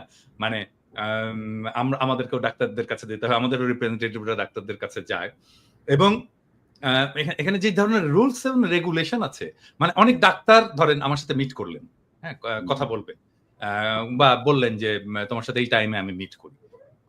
আমাকে অফিস থেকে রেঞ্জ দেওয়া আছে, আমি ঠিক কত টাকা খরচা করতে পারবো ওনাকে চা কফি খাওয়ানোর জন্য, হ্যাঁ, বা আমি ওনাকে কি গিফট দিতে পারবো, এটা টাকায় অঙ্কে ইয়ে করা আছে এবং আমাকে এটা এসে ডিক্লেয়ার করতে হয় যে আমি এটা দিয়েছি ওনাকে, আমি ওনাকে এই রেস্টুরেন্টে খাইয়েছি, এই যে এত বিল। এবং এটার দাম জানেন, আমি ইয়ে বলি, দুজনকেই বলি আর কি, মানে এটা লাঞ্চ যদি করাতে হয় তাহলে এটা 18 ইউরোর বেশি না। 18 ইউরোতে লাঞ্চ হয় কোনো ইউরোপে? হয় না তো, ভালো লাঞ্চ তো হয় না, তাই না? মানে আদতে আসলে আমরা কিছু করতে পারি না। আমরা এই দেশের ডাক্তারদেরকে গিফট, স্যাম্পল, এইটা সেটা এগুলো আমরা দিতেই পারি না। আমাদেরকে করতে হয়, আমাদের ইন্টেলেকচুয়াল কাজ করতে হয়। আমাদের রিসার্চ করতে হয়, রিসার্চ ডেটা দেখাইতে হয়, এটা দেখায় কনভিন্স করতে হয়। হ্যাঁ? অন্য কিছু করার এখানে সুযোগ নাই। ওই সিস্টেমটা বাংলাদেশে ইমপ্লিমেন্ট করা সম্ভব। এবং যেহেতু এটা করতে পারছে না বাংলাদেশের ফার্মাসিউটিক্যাল কোম্পানিগুলো, সেই জন্যে তারা ডাক্তারকে যে টাকা দেয়, মাসোহারা দেয়, মানে মাসে, মাসে খাম দেয়। হ্যাঁ? এরকম এটা কিরকম জানেন? মানে এটা বলি না, এটা যারা শুরু করেছে, যারা এটা ইয়ে করেছে, এইরকম একটা কোম্পানির একজন সেলস ম্যানেজার আমার কোম্পানিতে চাকরি শুরু করলো আর কি। হ্যাঁ, তো আমি তাকে জিজ্ঞেস করলাম যে এই যে আপনারা যে টাকা পয়সা দিতেন এটা কিভাবে? তো খুব লজ্জা পাচ্ছে যে স্যার এইটা আর বললেন না স্যার, এটা যে কিভাবে করতাম। অনেক পায়াস ডাক্তার ছিলেন, টাকাটা নিতে চাইতেন না। তখন আমরা একটা টেকনিক করতাম। কি টেকনিক? টেকনিকটা হচ্ছে আমি যেয়ে বলতাম, ডাক্তার সাহেব এটা তো আপনার কাছে আসতোই। হ্যাঁ? ডায়াগনস্টিকেরও কিন্তু একই জিনিস। ডায়াগনস্টিক যে টেস্ট হয় সেটারও একই জিনিস। ডাক্তার সাহেব এটা তো আপনার কাছে আসতোই। হ্যাঁ? এটা আমার কাছে এসছে থাকবে। হ্যাঁ? এটা কাজ করি ডাক্তার সাহেব। আপনি একটা এতিমখানায় দিয়ে দেন। আপনার হয়ে আমরা দিয়ে আসবো ওখানে। হ্যাঁ? তো এরকম ৩-৪ মাস চলতো আরকি। ডাক্তার সাহেব এতিমখানায় দিয়েছে এই যে রসিদ। ডাক্তার সাহেব এতিমখানায় দিয়েছে এই যে রসিদ। ডাক্তার সাহেব এতিমখানায় দিয়েছে এই যে রসিদ। উনারা খুব খুশি। চতুর্থ মাসে এসে বলতো, ডাক্তার সাহেব আপনি দিয়ে দিন এতিমখানায়। এই যে রাখেন।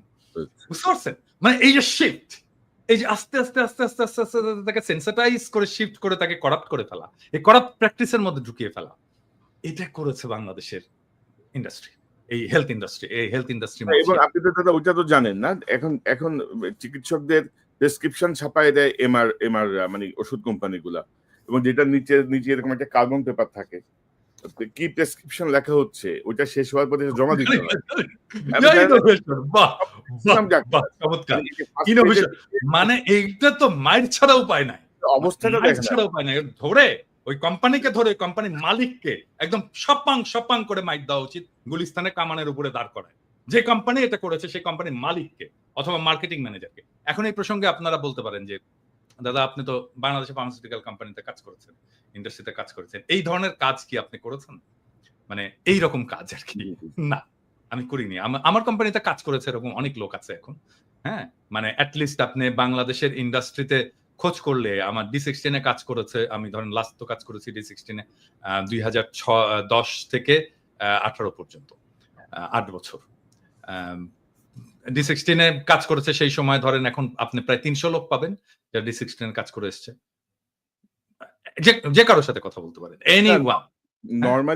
নরমালি তো যে প্রেসক্রিপশন নিয়ে ডাক্তারের চেম্বার থেকে বের হলে ওষুধ কোম্পানির লোকজন দেখতে চাইতো যে প্রেসক্রিপশনটা একটু দেখি ডাক্তার সাহেব কি ওষুধ লিখছে। পরে তারা ডাক্তারকে আর ট্রাস্ট করলো না, মানে এত ঝামেলায় গেল না, তারা প্রেসক্রিপশনের বই ছাপাই দিছে, যা লিখবেন কপি থাকবে, আমরা জাজ করবো যে আপনি এটা রোগীদেরকে বলতে চাই, প্রেসক্রিপশন হচ্ছে অত্যন্ত প্রাইভেট একটা বিষয়। প্রপার্টি, হ্যাঁ, অত্যন্ত প্রাইভেট রেকর্ড, এবং এইটার ছবি তোলা অন্য কাউকে দেখতে চাওয়া এক্সেপ্ট ফার্মাসিস্ট, এটা আইনত নিষিদ্ধ, আইনত নিষিদ্ধ, হ্যাঁ। এবং এই আইনটাকে এনফোর্স করতে হবে, এটা বাংলাদেশ সরকারকেই করতে হবে, স্বাস্থ্য মন্ত্রণালয়কেই করতে হবে এটা, হ্যাঁ? এবং এই মাফিয়াদেরকে যদি এখনই চেক না করা যায়, তাহলে এটা পরে এত বড় মাফিয়া হয়ে যাবে যে কেউ এটা সামনে আর দাঁড়াতে পারবে না। এবং আমি এই প্রসঙ্গটা আসতে ভালো হয়েছে আপনি যদি বলেন যে এই যে কমিশন আপনার এমআর এর বাইরে হচ্ছে প্রাইভেসি। মানে আপনি দেখেন যে আমাদের যে সাবেক উপদেষ্টা নাহিদ ইসলাম সিলেটে একটা হসপিটালে পায়ে ব্যথা পেয়ে চিকিৎসা নিল। আমি মানে একটু পরেই দেখলাম যে হসপিটাল কর্তৃপক্ষ তার এই যে প্রেসক্রিপশন থেকে শুরু করে এক্স-রে রিপোর্ট পর্যন্ত সব পাবলিক করে দিছে। তো আজকে যদি আপনি একটা চিকিৎসা নিতে যান, আপনি নিশ্চিত থাকেন বাংলাদেশে চিকিৎসা করবেন, আধা ঘন্টার মধ্যে আমি আপনার পুরা রিপোর্ট বের করে ফেলতে পারবো। যে আপনার ব্লাড রিপোর্টে কি আছে, এক্স-রেতে কি আছে, ডাক্তার কি অ্যাডভাইস করছে, সব। ওই যে ডাক্তার ইন্টারভিউ দিয়ে বলবে যে তামিম ইকবালের মতো, উনি তো সিগারেট খায়, উনি তো মদ খায়, উনি তো এই করে, সব বলে দিবে কিন্তু। মানে এটা এক ধরনের মানে এই যে এই এথিক্যাল এই জায়গাগুলি কিন্তু এথিক্স এর মধ্যে আছে না দাদা? এটাতে ডাক্তারদের এগুলো তো পড়ানো হয় তো, পড়ানো হয়। এখন পড়ানো হয়, মানে আমরা পড়ে এসেছি, এখন পড়ানো হয় কিনা আমি জানি না, কিন্তু আমরা পড়ে এসেছি, হ্যাঁ। আমরা পড়ে এসেছি এবং আমাদেরকে ওথ নিতে হয়, একটা শপথ নিতে হয়, হ্যাঁ, এবং সেই শপথের মধ্যে এই প্রাইভেসি, রোগীর প্রাইভেসির বিষয়টা আছে, এটা আমরা বলতে পারি না, এটা কোনো ডাক্তার বলতে পারে না। এবং আমি আসলে অবাক হইছি যে একটা অপারেশন টেবিলে নাহিদ বসে আছে এবং ছবি তোলা হচ্ছে, নাহিদেরও উচিত হয়নি ছবি তুলতে দেওয়া, নো ওয়ে, হ্যাঁ, এটা তবে তো যে শো। তামিম ইকবাল আইসিইউতে ডাক্তাররা তার ছবি তুলতেছে, ভিডিও করতেছে, ডাক্তার বা হসপিটালের লোকজন, আমি জানি না এক্সাক্টলি ডাক্তার কিনা। কিন্তু এগুলো তো অন্যায়, এগুলো তো রোগীর প্রাইভেসি লঙ্ঘন। এবং কারণ অবশ্যই ভবিষ্যতে তামিম ইকবাল বা একটু পরিচিত রাজনীতিবিদ বা অন্য কেউ এই বাংলাদেশে চিকিৎসা না করার আরেকটা অন্যতম কারণ হচ্ছে তার প্রাইভেসি থাকবে না। তার অনেক ধরনের সমস্যা থাকতে পারে, সেই সমস্যা গোপন থাকবে না। ডাক্তার অন্তত তার বউরে যায় বলবে যে আজকে তো পিনাকি ভট্টাচার্য আসছিল, আরে জানো না এই সমস্যা। বুঝছেন তো? তার বউ আবার ধরেন এটা রাষ্ট্র হয়ে যাবে পরের দিন স্কুলের বান্ধবীদের কাছে, মানে অভিভাবক বান্ধবীদের কাছে। তো দাদা আমরা একটু আমরা একটু ইয়েতে থাকি, আরেক প্রসঙ্গটা ইয়ে না করি। যে ধরেন সামনে সরকার কিন্তু বিএনপি সরকারই। মানে বিএনপির বাইরে কিন্তু নতুন কোন দল রাষ্ট্র ক্ষমতায় যাবে এটা ভাবার কোনো সুযোগ কিন্তু নাই। মানে আপাতত আরকি বাংলাদেশের যে প্রেক্ষাপট বা সবকিছু। কিন্তু সেখানে ধরেন বিএনপির মধ্যে এক ধরনের অস্থিরতা আমরা দেখছি। মানে সংস্কারের জায়গাটা আমরা যতটুকু আমরা বুঝি যে এই অনির্বাচিত সরকার বলেন আর যাই বলেন ডক্টর ইউনূস সরকারের পক্ষে যতটুকু সংস্কার বা বিচার করা সম্ভব এটা আর অন্য কারো পক্ষে সম্ভব না। মানে পলিটিক্যাল গভর্নমেন্ট আসলে এটা আসলেই সম্ভব না কোনোভাবেই। নানা রকমের চাপে, নানা রকমের কিছুতে। আর পলিটিক্যাল নেতারা তো সব একে অপরের ভাইরা ভাই। তাই না? তো অনেক ভাইরা ভাইয়ের রিকোয়েস্টে অনেক কিছু ওলটপালট হবে। তো মানে আমরা কি মানে জনগণ চাচ্ছে একটা দীর্ঘ সময় থাকুক ডক্টর ইউনূস। বিএনপি চাচ্ছে ডিসেম্বরের মধ্যে নির্বাচন হোক। এক হুজুর দেখলাম ওয়াজের মধ্যে বলতেছে ইউনূস সাহেব যতদিন বেঁচে থাকেন ততদিন যেন নির্বাচন না হয়।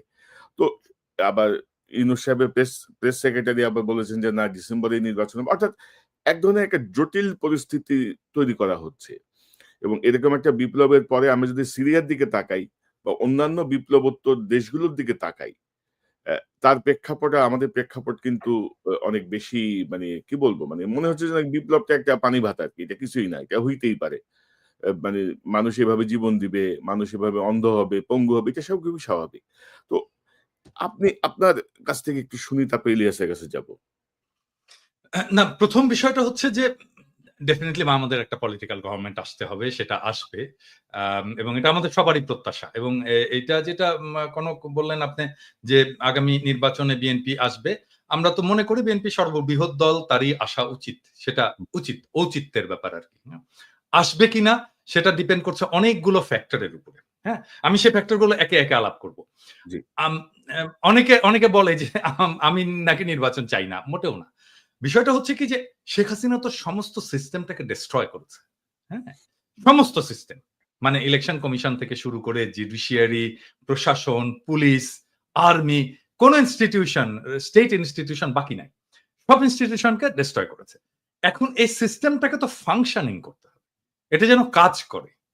হ্যাঁ, ধরা যাক যে আমি একটা একটা সবাইকে বলি, যে বিএনপি কেও বলি, যে যেই নির্বাচন আপনারা লাস্ট হারলেন, মানে যেই নির্বাচনটা মইনুল আহমেদ এবং ফখরুদ্দিনের অধীনে হলো আর কি, যে নির্বাচনে আপনারা হারলেন এবং লজ্জাজনক ভাবে হারলেন, খুবই কম আসন পেলেন, ওই নির্বাচনের যে মেকানিজম, ওই নির্বাচনের পরের যে প্রশাসন, আর্মি, সেটা কি ইনট্যাক্ট আছে নাকি তার চাইতেও প্রো ইন্ডিয়া, প্রো হাসিনা হয়েছে?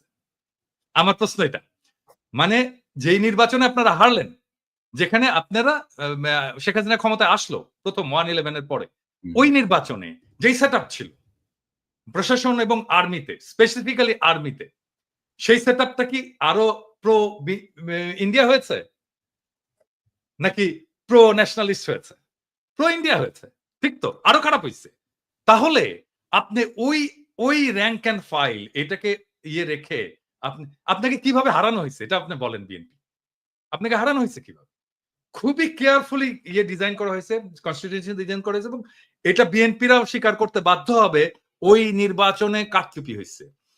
ওই নির্বাচনে এমন ভাবে কারচুপি করা হয়েছে যেন বিএনপি একটা লজ্জাজনক হার হয় বিএনপির। হ্যাঁ, এবং এটা বিএনপিকে স্বীকার করতে হবে। আর স্বীকার যদি না করে তাহলে তো আমাদের বলার কিছু নাই, তাই না? তো ওই সেটআপটা আরো খারাপ হয়েছে, এবং এটা তো আর্মি করছে। ওটা তো আর্মি করছে, তখন তো একটা আর্মি গভর্নমেন্ট, তো মইনু এবং ফখরুদ্দিনের গভর্নমেন্ট তো আর্মি গভর্নমেন্ট। আর্মি এই ইঞ্জিনিয়ারিংটা করছে, ইলেকশন ইঞ্জিনিয়ারিংটা। ওই আর্মিটা আরো খারাপ হয়েছে, ওর ভেতর থেকে ন্যাশনালিস্ট এলিমেন্ট আরো বাইরে চলে গেছে। এখন তো এটা মোরাললেস প্রো কি বলবো ইন্ডিয়ান আর্মি। তো এই আর্মি একটা একটা ফেয়ার ইলেকশন দেবে? হ্যাঁ, মানে করতে দেবে? এইটা বিশ্বাস করেন? সম্ভব না, করতে দেবে না। হ্যাঁ, আমরা যদি ফেয়ার ইলেকশন হয়, আমার মনে হয় যে ধরেন এটা বিএনপির এটা বিএনপির জরিপ, ব্রেইন দেখছে তো, আমরা সবাই দেখছি। ব্রেইনের জরিপে ফেয়ার ইলেকশন হইলে মানে মানুষ বলছে যে আমরা 41% বিএনপি কে ভোট দেবে, অ্যাবসলিউট মেজরিটি হয় বিএনপি। কিন্তু আরো কিছু আছে ওইখানে। আচ্ছা, আমি বলি, আমি গতকালকে একটা পোস্ট দিছিলাম, গতকাল না পরশুদিন, যে জামাতে ইসলামের ভোট কত? জামাতে ইসলাম ৩০০ আসনে ইলেকশন করছিল এরশাদ পড়ার পরে ৯১ সালে প্রথম। এখানে ভোট পেয়েছিল তারা ১২.৩% সম্ভবত। এবং ওই সময় যদি আমরা সমস্ত ইসলামপন্থী দলগুলোর ভোটগুলো দেখি, তাহলে আমরা দেখবো 14% মতো তারা ওই ভোটটা, এবং ওই ভোটটা ভালো ভোট হয়েছিল। হ্যাঁ, এবং 14% কিন্তু একটা খুবই সিগনিফিকেন্ট নাম্বার। এখন অনেকে বলেন 2%, 3% জামাতের ভোট, 4% ন। তারা সব আসনে নির্বাচন করেনি, তারা কিছু আসনে নির্বাচন করেছিল। ওইটাকে এক করে আমি ন্যাশনাল গড় করে বলি যে 3%, কিন্তু সবগুলো আসনে যখন করেছে তখন তার প্রায় 12.5%-এর মতো ভোট ছিল। বিএনপির যে জরিপ, এটাতে দেখা গেছে যে জামাতের ভোট আসবে 31%-এর মতো। এখন ধরে ছাত্রদের ভোট ওখানে কত আসবে? দেখেছে 5%-এর মতো ভোট আসবে। তো আমরা যদি অন্য সমস্ত ফোর্স, বিএনপির বাইরে অন্য সমস্ত ফোর্সের একটা যদি লুজ অ্যালায়েন্স হয়, তাহলে বিএনপি একটা খুবই শক্ত প্রতিদ্বন্দ্বিতার মধ্যে পড়বে। এখন বিএনপি যেটা করছে যে ধরেন এই যে বিএনপির যারা এই অনলাইন অ্যাক্টিভিস্ট আছে তারা, বা অনলাইনে ফেসবুকে যারা লেখালেখি করে তারা গালাগালি করতেছে আমাদেরকে, সেটা আমি গায়েদ নেই না, কিন্তু তা তো না। মির্জা ফখরুল, মির্জা আব্বাসের মতো সিনিয়র নেতারা তারা সোশ্যাল মিডিয়ার পিছনে লাগছে এবং কিভাবে আমাদের সাথে পাঙ্গা নেওয়া শুরু করছে। ধরেন এই পাঙ্গাটা যদি নিতে থাকে তারা কন্টিনিউয়াসলি, তাহলে তাদের অবস্থাটা কি হবে? ধরেন সোশ্যাল মিডিয়ায় যারা কাজ করে, হ্যাঁ, যারা কাজ করছে, যারা সোশ্যাল মিডিয়া একটা ইনফ্লুয়েন্স রাখতে পারে, ছোট হোক, বড় হোক, অল্প হোক, বেশি হোক, কম হোক, একটা তো ইনফ্লুয়েন্স আছে তো, যারা রাখতে পারে, তারা যদি পুরোটা, মানে ধরা যাক, আমি এখানে ছাড়াই বলতেছি, কনক, আপনি, আমি, ইলিয়াস, আমরা তো কেউ অ্যান্টি বিএনপি না। আমরা তো জিয়াউর রহমান, প্রো জিয়াউর রহমান, মানে জিয়াউর রহমানকে আমাদের পলিটিক্যাল আইকন মানি, তাই না? তো আমরা তো সবাই ন্যাশনালিস্ট, তাই না? আমরা এবং ট্রু সেন্স মানে মানুষ যাতে সাধারণভাবে বোঝে, আমরা তো সবাই রাইটিস্ট, তাই না? তো আমরা আমাদেরকে তো শত্রু ভাবার কোনো কারণ ছিল না বিএনপি। আমরা তো শত্রুও না, আমরা শত্রু হতেও চাই না বিএনপি। বিএনপি তো আসলে আমাদের পিছনে লাগছে, হ্যাঁ, আমাদেরকে শত্রু বলা শুরু করছে। এবং কিভাবে দেখেন, আওয়ামী লীগের কোন সিনিয়র নেতা কোনোদিন আমাদের নাম ধরে কোনোদিন কিছু করেনি। আমাদের নামে মামলা দিছে, আমাদেরকে দেশছাড়া করছে, কিন্তু নাম ধরে এরকম করে কিন্তু আক্রমণ করেনি। ওনারা নাম ধরে আক্রমণ করা শুরু করছেন আমাদের, হ্যাঁ, এবং এটা তো আমাদের পেছনে লেলায় দাও। আমরা তো পার্সন, ব্যক্তি। এবং ধরেন মির্জা ফখরুল যখন বলে কুতুব দাঁড়ায় গেছে সোশ্যাল মিডিয়ায় কিছু কুতুব, উনারা কোথায় নিয়ে যেতে চান দেশকে আমরা জানি না। উনারা জানবেন না কেন? উনি জানবেন না কেন? আমরা জানি না মানে আমরা কোথায় নিয়ে যেতে দেশকে? আমি বলছি সবসময়, আমরা বাংলাদেশে ভারতীয় আধিপত্যবাদ চাই না। আমরা বাংলাদেশে আওয়ামী পুনর্বাসন চাই না। আমরা বাংলাদেশে একটা সাম্যের সমাজ চাই, একটা ইনসাফের রাষ্ট্র চাই। ৪ টা সিম্পল জিনিস মির্জা ফখরুল ভাই। আপনি জানেন না কেন? আপনারাই বাধা হয়ে দাঁড়ায় আছেন আমাদের সামনে, আমাদের স্বপ্নের সামনে, মানুষের স্বপ্নের সামনে। এবং আপনারা জানতে হবে আমরা এটা চাই। এবং আমাদের মনে করার কারণ আছে, আমাদের মনে করার ক্রেডিবল কারণ আছে যে আপনারা আওয়ামী লীগকে পুনর্বাসিত করতে চান। কেন চান সে প্রসঙ্গে আসবো যদি আলোচনার সুযোগ থাকে। ২ নাম্বার, আপনারা ভারতের সাথে একটা নেগোসিয়েশন করেছেন। এটা আমাদের মনে করার ক্রেডিবল কারণ আছে। হ্যাঁ? এই জিনিসগুলোকে ক্লিয়ার করতে হবে আপনাদের কাছে। হ্যাঁ? আপনারা যে আলাপ করেন, আপনারা সবার সাথে আলাপ করেন, অমুক রাজনৈতিক দলের সাথে আলাপ করেন, তমুক রাজনৈতিক দলের সাথে, সুশীল সমাজের সাথে আলাপ করেন। কেন আমাদের সাথে আলাপ করতে পারেন না? কেন পিনাকি ইলিয়াস, কনক সারোয়ারের সাথে কথা বলতে পারেন না আপনারা? মিটিং করতে পারেন না? করার দরকার আছে না? মানে আমরা পিপলস ভয়েস রিপ্রেজেন্ট করি না? আমাদের সাথে কথা বলেন না কেন? মানে আপনারা ৩১ দফা দিলেন। ধরেন ৩১ দফা দিলেন। ৩১ দফা তো এটা আপনার দলের দফা। তো আমরা তো সেই সময় তো আপনাদের সাথে এলাই ছিলাম। আমরা তো একসাথে লড়াই করতেছি, আন্দোলন করতেছি। আমাদেরকে দেখাইছেন? আমিও তো ডাক্তার, আমাকে তো দেখাইতে পারতেন যে ভাই ৩১ দফায় যে চিকিৎসা সংক্রান্ত যে জিনিসটা আছে, দাদা একটু দেখেন তো এটা ঠিক আছে কিনা? হ্যাঁ? দেখাতে পারতেন তো। তাইলে তো আমাদের পার্টিসিপেশন থাকতো। আমরা ওন করতাম আপনার ৩১ দফাকে। কনক স্যার আপনিও ওন করতেন, ইলিয়াস তুমিও ওন করতা। তো আমাদেরকে ওন করার সুযোগ দিলেন না তো। একই জিনিস বলবো আমি জামাতকেও। আমি জি। একই জিনিস বলবো জামাতকেও। মানে তারা ইন্ডিভিজুয়ালি ফোন করে। এখন আমি সিউর যে জামাতের আমির তো খুবই মাই ডিয়ার লোক। সবাইকে ফোন-টোন করেন। আমাকেও ফোন করে। কিন্তু এটা তো ফোন করে তো উনি বলেন কি, "আপনার শরীর কেমন আছে দাদা? বাসায় সবাই ভালো আছে?" আমি তো শফিক ভাইয়ের কাছ থেকে এগুলো শুনতে চাই না। আমি শুনতে চাই পলিটিক্স। রিয়াল পলিটিক্স শুনতে চাই। হ্যাঁ? ব্যক্তিগত সম্পর্ক আপনার সাথে থাকবে। মানে আমরা যখন রাজনীতি থেকে বিদায় নেব, অ্যাক্টিভিজম থেকে বিদায় নেব, তখনও থাকবে আপনাদের সাথে। সেটা অসুবিধা নাই। আমি শুনতে চাই পলিটিক্স। আপনার প্রোগ্রাম। আপনি নির্বাচনে কি মেসেজ নিয়ে যাবেন? আগামীতে আপনি ভারতের সাথে কিরকম সম্পর্ক রাখবেন? হ্যাঁ?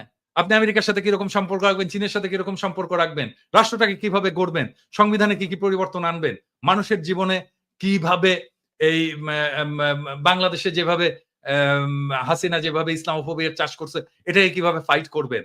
আন্তর্জাতিক ক্ষেত্রে আপনি ফিলিস্তিনের প্রশ্নে কি স্ট্যান্ড নেবেন? আমি তো জানতে চাই। হ্যাঁ? এই জিনিসগুলো তো জানতে চাই। এগুলো এই জিনিসগুলো আমাদের সাথে কথা বলার কথা। আমার তো ভাই বাংলাদেশে আমার তো কোনো ফাইন্যান্সিয়াল ইন্টারেস্ট নাই। আমার কোনো ব্যবসা-পাতি নাই। আমার চাকরি-বাকরি নাই। তাই না? ওইখানে। তো আমাদের সকলের তাই না? আমাদের চাওয়া তো একটাই, বাংলাদেশের মানুষ ভালো থাকুক, দেশটা ভালো থাকুক। দেশটা প্রটেক্টেড থাকুক। দেশের স্বাধীনতা, সার্বভৌমত্ব প্রটেক্টেড থাকুক। এটা আমরা চাই। এইটার তবে জন্য দাদা আমাদের সাথে কথা বলতে অসুবিধা কোথায় আপনাদের? হুম, হুম। না, তবে দাদা ধরেন আমি যেটা দেখছি আরকি উনারা এখনো সেই ২০০১ এর যে রাজনীতি, সেই রাজনীতি উনাদের মাথায় আছে। মাঝখানে যে ২৪ বছর পার হয়ে গেছে এটা অনেকেরই খেয়াল নাই। এবং ধরেন যে উনারা ওই যে কথায় ধরেন আওয়ামী লীগের স্টাইলে আরকি যে আমার পক্ষে না, আমার পক্ষে বলতেছে না বা আমার যে দাবি সেটা সমর্থন করতেছে না তার মানে এ হচ্ছে আমার বিপক্ষে। এ আমার বিপক্ষে দল, এ আমার ক্ষতি চায়, এরা এই করতে চায়, ওই করতে চায়। এবং আপনি দেখবেন যে একটা সময় আওয়ামী লীগ যে ভূমিকা ছিল ক্রমশ বিএনপি সংঘবদ্ধভাবে সেই ভূমিকা অবতীর্ণ হচ্ছে। আর কিছু নেতা ওই যে হাসিনার স্টাইলে বলার চেষ্টা করছেন বা কেউ বলছেন যে ইউটিউব নাকি আমরা করতেছি টাকা কামাচ্ছি। আরে বেটা তুই একটা কমিটি বাণিজ্য করে যে টাকা কামাস আমরা ১ মাসে ইউটিউব করে তার ১০ ভাগের ১ ভাগ আমাদের এই ফান্ডে ঢুকে না। আমরা পাই না। বা কনক আমাদের যে আমি বলি, ইলিয়াস আমাকে ওর দুঃখের কথা বলতেছিল যে হুম, ওর কত টাকা ওর ধার এবং ওর পিছনে কিভাবে উম খুবই আ স্বাভাবিক। ইয়ে গুলা মানে কনক আমি তো এখানে রিফিউজি হয়ে ঢুকছি। হ্যাঁ, আমার এখানে মাসে আমাকে রিফিউজি ভাতা দিত ৩৮০ ইউরো মতো। ৩৮০ ইউরো, এবং ৩৮০ ইউরোতে তো ইউরোপে তো খাওয়া দাওয়া হয় না, হ্যাঁ, খাওয়া যায় না, খাবারের হয় না। তো আমাকে আমাকে করতে হতো যে আমি কিভাবে ৩৮০ ইউরোর মধ্যে খাবার আছে, খাবার ছাড়াও তো আরো কিছু চুল কাটতে হয়, তাই না? আমাকে জামা কাপড় কিনতে হয়, এই জিনিসগুলো তো আছে। তো এই সমস্ত বাদ দিয়ে আমি চেষ্টা করতাম যে ২-২৫০ ইউরোর মধ্যে যেন আমি খেতে পারি। সেটাও কিন্তু সম্ভব হতো না। এবং আমি কি করতাম জানেন? আমি এই যে আমরা যে সবাই জানি যে ডিপার্টমেন্টাল স্টোর গুলোতে, সুপার মার্কেটে নেয়ার এক্সপায়ারি প্রোডাক্ট গুলো খুব কম দামে রাখে আরকি। কম দামে মাংস-টাংস, সবজি ইত্যাদি রেখে দেয়। একটা স্পেস আছে যেখানে নেয়ার এক্সপায়ারি জিনিসটাকে খুব অল্প দামে আমি ওই জিনিসগুলো কিনে খাইছি। আমি রিফিউজি লাইফে। হ্যাঁ? কেউ কোনদিন জিজ্ঞেস করেনি যে আপনি কিভাবে আছেন? আপনার কিভাবে চলে? আপনি কিভাবে পান? আপনার আপনা আপনার স আপনি আপনি আপনা আপনার খাওয়া-দাওয়া কিভাবে? আপনি কি খাইছেন আজকে? না কোনদিন জিজ্ঞেস তখন তো দাদা উনাদের ওই ইনকামটা ছিল না। এখন যে ইনকামটা হয়েছে, যে বলেছেন যে আপনাদের প্রয়োজন হলে চাঁদা তুলে আপনাদেরকে দিবেন। এটা তো ছিল না তখন উনাদের। আমাদেরকে চাঁদা তোলার যদি উনার সামর্থ্য থাকে, চাঁদা তুলে উনি শহীদ পরিবারগুলোকে দিক। এখনো তো দিতে হয় আমাকে। আমাকে ভাই দিতে হয়। এই আমি তো কয়েকটা এই শহীদ এই পরিবারের চাঁদাটা দায়িত্ব আসলে নিচ্ছি। কোন চাঁদাটা আমি বুঝতে পারিনি। এটা কি এমনিতেই মানে মানুষের কাছে চেয়ে, নাকি যেই চাঁদা নিয়ে মানুষ এখন কথা বলছে বিভিন্ন টেম্পো স্ট্যান্ড কিমি বলে এগুলোর ওই চাঁদা কিনা, এটা আমাদের না, জানা উনি তো মির্জা আব্বাস তো ১ম থেকে চাঁদাবাজ। উনার যে সম্পদ, আজকে তো ভিডিও করছে, আমি জানি না দেখছো কিনা। উনার যে হিস্ট্রি, উনাকে দেখাতে হবে উনি কিভাবে ব্যাংকের মালিক হইছেন। এইজন্য না যে উনি আমাদের বিরুদ্ধে বলছেন। নো, এটা প্রত্যেককেই দেখাতে হবে। মানে নির্বাচন আসুক। প্রত্যেকে নির্বাচনের যারা prominent candidate, respective of Jamaat, BNP, যে দলই হোক না কেন, সেই দলের, এমনকি এনসিপি, ছাত্রদের দল, প্রত্যেককে দেখাতে হবে যে তুমি যে নির্বাচনের খরচটা করছো, তোমার যে সম্পদ, এই সম্পদের উৎসটা কোথায়, এটা দেখাতে হবে।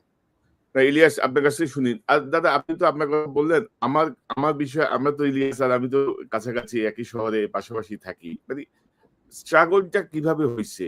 কাউকে কখনো কি পাশে পাইছি আমরা? এখন যে এত বড় বড় মচমচ কথা ওকে, বলতেছি, কাউকে নো কাছে ওয়ান, কিভাবে নো আমরা ওয়ান। সার্ভাইভ করছি, কিভাবে আমরা মানে এত কিছুর পরেও যে কাজ করে যাচ্ছি, মানে সেই জায়গাটায় ধন্যবাদ মুখে না মুখে দিয়ে বলছে, মুখে মুখে বলছে, মুখে মুখে বলছে, আহা উহু বলছে। তাড়াহুড়ো কিন্তু করছি। এই যে, হ্যাঁ, এ- এ- প্র্যাকটিক্যাল কোনো সাপোর্ট তো নাই। আর তখন এখন তো তারা মোটামুটি হুমকির মধ্যে রাখছে আরকি। মানে তারা আমাদেরকে খাইয়া ফেলাবে। হ্যাঁ, হুজুর হ্যাঁ, হ্যাঁ, হ্যাঁ। তোরা খাইয়া এবং ফেলাবে। এবং এবং সেই সময় বুঝছেন, মানে সেই সময় যদি কেউ দাওয়াত দিত না, হুম, আমি হুম, কিন্তু হ্যাংলার মতো খাইতে যেতাম। কারণ ওই যে একবেলা খাবারের খরচ আমার কমবে। হ্যাঁ, অনেকের ইয়েতে যেতাম, যে যেই খাবারের দাওয়াত দিত আমি যেতাম, যে খাইতাম। আর দাদা, আমি তো মানে ইলিয়াস যে খুব ভালোভাবে জানে। আমি তো আমেরিকা যে আসতেছি, আমি এসে ইলিয়াসের এখানে উঠছি। মানে ইলিয়াস আমার ৩ মাস আগে মাত্র আসছে। মাত্র $১,০০০ পকেটে নিয়ে আমি এই বিদেশে চলে আসছি। কারণ আমার যা জমাজাটি যা ছিল, সব তো আমার মামলা মোকদ্দমা সবকিছুর পিছনে গেছে। এবং আমার এই ৯ বছরে আমেরিকান লাইফে আমার এখন পর্যন্ত যে লোন, মানে এগুলো কিভাবে শোধ করবো, এগুলো মাঝে, মাঝে যখন চিন্তা করি আমি খুব অস্থির হয়ে উঠি। আচ্ছা, যাই হোক, এগুলা ব্যক্তিগত বিষয়, এগুলো না বলি। ইলিয়াস, আপনি কিভাবে দেখছেন? এই যে ধরেন, অ্যা আমি যেটা বলছিলাম যে রাজনীতিবিদ যে এখনো মনে করছে ২০০১ সালের তারা আছে। নতুন যে ৭ কোটি ভোটার, এই বিষয়টা তাদের মাথায় আদৌ কাজ করছে কিনা? এইরকম একটা বিপ্লব তারা বুঝতে পারছে কিনা? যে নতুন প্রজন্ম আসলে কি চায়? সেই জায়গাটায় ধরেন আমরা ডক্টর ইউনূসকে সমর্থন করছি, কারণ তিনি যেন একটু সংস্কারটা করে দিয়ে যান, হাসিনার বিচারটা করে দিয়ে যান। সেই জায়গাটায় আপনার পর্যবেক্ষণটা, আপনার বক্তব্যটা একটু শুনি আমরা। ইলিয়াস, আনমিউট করেন। আমার অ্যালার্জিতে খুব সমস্যা হচ্ছে, খুব শর্টে বলে শেষ করি। সেটা হচ্ছে যে ধরেন আমি কথাগুলি কখনো বলি নাই।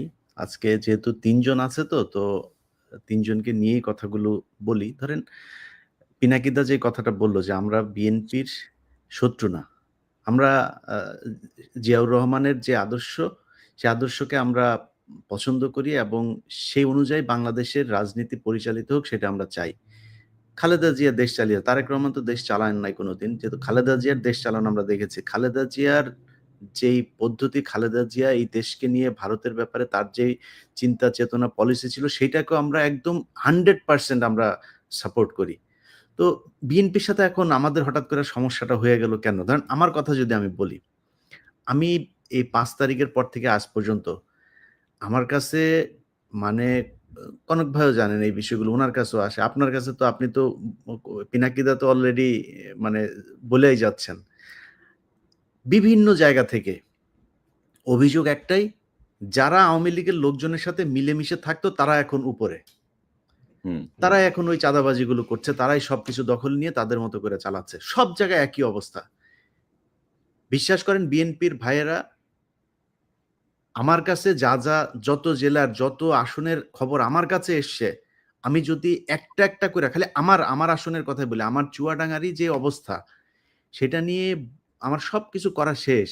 নিউজ বানানো শেষ। খালি দিচ্ছি না আপনাদের জন্য। কেন জানেন? কারণ আমরা যদি এখন বিএনপিকেই করি, ধরেন বিএনপির চাঁদাবাজি নিয়ে কথা হচ্ছে। আপনি অস্বীকার করতে পারবেন? আমরা বলি না। আমার চ্যানেলে আমি মনে হয় না আমি কেউ কোনোদিন শুনেছেন আমার মুখ থেকে আমি বলেছি যে বিএনপি চাঁদাবাজি করছে। কিন্তু করছে না। আপনি নিজে চিন্তা করেন না। আজকে দেশের যে অবস্থা, ডক্টর মোহাম্মদ ইউনূস থাকবে না। একটা নির্বাচন দিবে। আপনাদের একটা শক্তিশালী একটা অপোজিশন আছে। আপনাদের সেই কম্পিটিটররা এত শক্তিশালী যে সোশ্যাল মিডিয়াতে যদি আপনি আজকে জামাত ইসলামের একটা পোস্ট করেন, বিএনপির একটা পোস্ট করেন, আমি আমি মানে মিথ্যা কথা বলছি না। আমি একদম সত্য, আপনারা দেখেন সোশ্যাল মিডিয়াতে। সব জায়গাতে দেখি বিএনপির লোকজন ওইখানে হারে। হয়তো হইতে পারে যে শিবিরের লোকজন বোধহয় বেশি এই অ্যাক্টিভ সোশ্যাল মিডিয়াতে, হইতে পারে এটা একটা কারণ। কিন্তু স আপনার মাঠের কথাও তো চিন্তা করতে হবে। একটা অপোজিশন তো আছে। এরকম তো না যে শেখ হাসিনার মতো ২০১৪, ১৮, ২৪ এর নির্বাচনের মতো আপনি নির্বাচন করবেন। সেটা তো সম্ভব না। আপনাকে তো ফাইট করতে হবে। যদি ফাইট করতে চান, যেই এলাকায় গিয়ে আপনি ভোটটা চাবেন, ওই বাজারটায় যেয়ে একটু শোনেন তো মানুষের কাছে যে কারা চাঁদাবাজি করছে। আপনি ধরলাম আপনার দল খুব ভালো, কোনো সমস্যা নেই। আপনার দলের নাম ভাঙাচ্ছে তো। তারেক রহমান লন্ডনে বসে থেকে তারপরে তার কাছে যেটারই খবর আসে সে ওটাকে বহিষ্কার করে। ইলিয়াস তা আমি আপনি একটু দেশে যোগ থেকে করি, কি করেন? আমি একটু যোগ করি। আপনারা দেশে থেকে কি করেন? ইলিয়াস আমি একটু যোগ করি। গত ৮ মাসে প্রায় ১৭০০ নেতাকে বহিষ্কার করেছে বিএনপি। কিন্তু হ্যাঁ, বিভিন্ন জায়গা থেকে অভিযোগ আছে যে ভাই অনেকেই করছে যাদের কোনো পদ নাই, যাদেরকে বহিষ্কারের কোনো সুযোগ নেই। এবং মানে তারা যে আওয়ামী লীগ করত। তারা আগে আওয়ামী লীগের সাথে ছিল। সেই মানুষগুলোকে করছেন। এখন এই যে জিনিসগুলো হচ্ছে, এটা তো আপনার দলের সমস্যা হচ্ছে।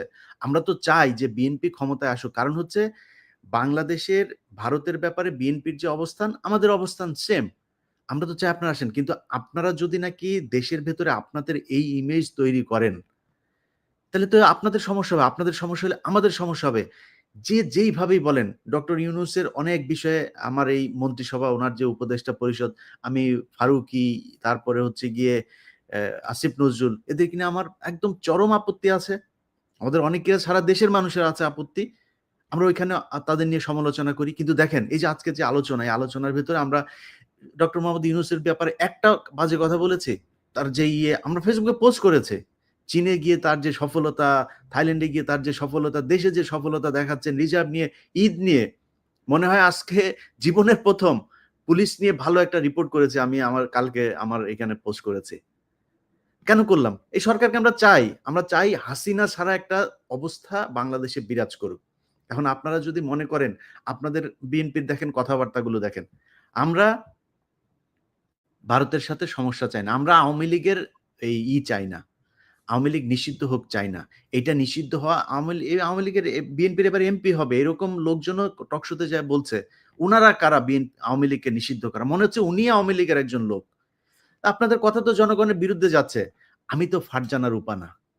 আমি তো সাবান মাহমুদ না। আমি ইকবাল সুবহানও না। সো আপনি মনে করেন না আপনার কথাবার্তা জনগণের বিরুদ্ধে যাবে আর আমার যে সম্মানটুকু আমি অর্জন করেছি সেটা আপনার কারণে ন্যাংটা হইয়া তারপরে আপনার দলের পক্ষে কথা বলতে হবে। এটা আমি বলব না, কখনোই বলব না। আপনার বিরুদ্ধে বলছি না একটা কারণে, সেটা হচ্ছে যে আমরা চাই যে বিএনপি চুরি বাটপারি যাই করুক, ভারতের ব্যাপারে তাদের একটা অবস্থা, এবং তারেক রহমান যদি দেশে ফিরে যায় এই চিত্রটা পরিবর্তন হবে। ওই কারণে বলছি না। অন্য কোনো কারণ না। আপনাদের এই কেন্দ্রীয় নেতাদের অনেকরে ন্যাংটা করে দিতে পারি। খালি করি না ওই কারণে। তো আমাদের বিষয়টা বুঝতে হবে। আর পিনাকিদা আজকে একটা পোস্ট করেছে, আর সেই পোস্টটার কথা বলি। ভারতের এইবার যেই ১০০ টা এই যে ইন্ডিয়া অ্যালায়েন্স যেটা ছিল, এই আ কি বলে কংগ্রেসের নেতৃত্বে যেটা ছিল, তাদের আমি মনে করি এই আসনের ৫০ টা এনে দিয়েছে। ধ্রুব রাঠে এনে দিয়েছে। তো সোশ্যাল মিডিয়া কিন্তু ওয়ার্ক করে এখন। ইট ম্যাটার্স। অতএব আপনাকে মাথায় রাখতে হবে যে মানুষকে এত অবজ্ঞা করে কথাবার্তা বলা ঠিক না। মানুষ এখন ভোট চাইতে ঘরে, ঘরে যাবে না। মানুষ সোশ্যাল মিডিয়াতে Facebook, YouTube এ মানুষ ভোট দেওয়ার সিদ্ধান্ত নেবে। তার মাথায় ঢুকবে কি হচ্ছে সব দেখে তো মানুষ। সো সমস্যাটা আপনাদের সমাধান করতে হবে। নতুন কইরা যাদেরকে বিএনপি মনে কইরা বিএনপির বিশাল ধ্বজভঙ্গ বাহিনী একটা তৈরি করেছেন সোশ্যাল মিডিয়াতে নিজেরা এসে তারপরে বলছে, তাদের অনেকে কান ধইরা তারপরে উঠবোস কইরা এই আওয়ামী লীগের পক্ষে যোগ দিয়েছিল। আজকে যে মনির হায়দারের কথা বলেন, সেই মনির হায়দার ২ দিন আগে এখানে আওয়ামী লীগের লোকজনের সাথে বৈঠক করেছে। কার হত্যা মামলা থেকে করা যাবে তাদের তালিকা নিয়েছে। সেগুলো তিনি আশ্বাস দিয়েছেন বিবেচনা করা হবে তার প্রধান উপদেষ্টার সাথে আলহামদুলিল্লাহ, কথা বলে। আলহামদুলিল্লাহ। ছবি আছে। কালকে নিউজ দিব। আমার এটা কাদের সাথে যুক্তরাষ্ট্র ছাত্রলীগের প্রেসিডেন্টের সাথে তার বাসায় বৈঠক করেছে তিনি। সেখানকার ছবি আছে। কালকে যাবে আমার এখানে সেই নিউজ। এটা করছেন। আপনি শাহেদ আলম, সেই শাহেদ আলমকে কার লোক আমরা চিনি না? তারা এখন আপনাদের লোক। তারা এখন নাকি তারা বিএনপির পক্ষ নিয়ে কথা বলে। অথচ এই শাহেদ আলম কয়দিন আগে বলেছে তারেক রহমানকে সে চিনে না। কি যেন এই মনির হায়দার আর শাহেদ আলম ২ জন পাশাপাশি চেয়ারে বসে টক শো করেছে। যে কি যেন লন্ডনে কে যেন একজন আছেন কে যেন একজন আছে। হ্যাঁ, কে যেন একজন আছে সাধারণ সম্পাদক তারা নাকি আজকে বিএনপির লোক ভাই। হুম। আর আমরা হচ্ছে বিএনপি বিরোধী লোক। আরে ভাই আপনি আমারে ধাক্কাইলে তো মির্জা ফখরুল তো বিএনপি না। মির্জা ফখরুল নিজে আওয়ামী লীগের। সো মির্জা ফখরুল আমারে ধাক্কাইলে কি আমি জিয়াউর রহমানকে অবজ্ঞা করে কথা বলবো? আমি খালেদা জিয়াকে অবজ্ঞা করে, তারেক রহমানকে অবজ্ঞা করে কথা বলবো? আপনি এত বলদ পেয়েছেন। কথা বলবো না, সমস্যা নাই। কিন্তু ধাক্কায় একদিকে পাঠান কেন রে ভাই? আমি জীবনে কোনদিন আওয়ামী লীগ করব নাকি? আপনি যত কিছুই করেন আনলেস আপনি ইন্ডিয়ার পক্ষে কোনো অবস্থান নিচ্ছেন, আপনার বিরুদ্ধে আমি কখনোই যাব না। চুরি আমি এই ৫ বছর আগেও বলেছি, আজকেও বলছি, ৫ বছর পরেও বলব। চুরি বিএনপির আজকে অনেক জায়গায় ধরেন কিছু প্র্যাকটিক্যাল কথাবার্তা বলি। ধরেন একটা হাটের ইজারা আওয়ামী লীগের নেতাদের হাতে ছিল। আওয়ামী লীগ পলাতক। এখন ওই হাটটা তো চলতে হবে। হাট তো আর ডক্টর ইউনূস চালাবে না। স্বরাষ্ট্রমন্ত্রী চালায় না, বাণিজ্যমন্ত্রী চালায় না। তো হাটটা চালাবে কারা? এখন ইজারা যে নিয়েছিল সে পলাতক। এখন বিএনপির লোকজন ওইখানে ওইটা দখলে নিয়েছে। তারা গিয়ে এখন ওইটার করে। এখন আপনার এগুলিরও চাঁদাবাজি হিসাবে মিডিয়াতে প্রচার করা হচ্ছে। এখন কেন প্রচার করা হচ্ছে? এর কারণ হচ্ছে কনক ভাই শুরুতে একটা কথা বলেছেন যে মিডিয়া সেইভাবে প্রচার করছে না। আপনি তো মিডিয়ায় সব জায়গায় তার লোক বসায় রেখেছেন। সে করবে কেন? সে তো বলে না তার কাজ ছিল হাসিনার যখন কিনা বাথরুমের চিপায় বসে ওই যে সুনাকের সাথে মধ্যে সোফার চিপার মধ্যে বসে একটা ছবি দিল সারা দেশের আরে বাবা বিরাট আকার বাইডেন একটা সেলফি তুললো সেটা নিয়ে কি মার্কেটিং করলেন? এখন করেন না কেন? ওরে নিয়া ইউনূসরে নিয়া মানে চীন যে মানে সম্মান দিয়েছে এটা যদি হাসিনারে দিত আর কি করতেন আপনারা? তো সেটা করে না কেন? এর করে না কারণ কি? কারণ কি ওই জায়গাগুলোতে এখনো তাদের লোক বসানো। ভাই ওইটা ঠিক করেন। ওগুলি যদি ঠিক করেন পিনাকি, ইলিয়াস, কনক সারোয়ার এদের কাছে আসতে হবে না মানুষরে। আপনি যখন দেখবেন যে সোশ্যাল মিডিয়ার আমাদের ৫ মিলিয়ন সাবস্ক্রাইবার কেন? কিসের জন্য? মানুষ দেখছে কেন আমাদের ভিডিও? কিছু আছে নিশ্চয়ই। আপনি মানুষের যদি গলা টিপে অনেক মানুষ আছে। আমি নাম আর আজকে ধরলাম না। এই যে মির্জা ফখরুলের ঘরজামাই ফাহাম আব্দুল সালাম থেকে শুরু করে বহুত আছে। আমারটা আমি বলছি, আমার বক্তব্য পিনাকিদা বা কনক সারোয়ারের না। আমারটা আমি বলছি। যে এই অনেক গজানো লোকজন আছে। তাদেরকে এখন সম্মান করে চলতে হবে। কেন মানুষ আমার কথা শুনে, কেন কনক সারোয়ারের কথা শুনে, কেন পিনাকি ভট্টাচার্যের কথা শুনে? এইটা তাদের সমস্যা। আরে ভাই কেন আপনারটা শোনেন না সেটা আপনার সমস্যা। আপনি চিন্তা করেন আপনি কি বলবেন, কি বলা উচিত, কেমনে চলা উচিত।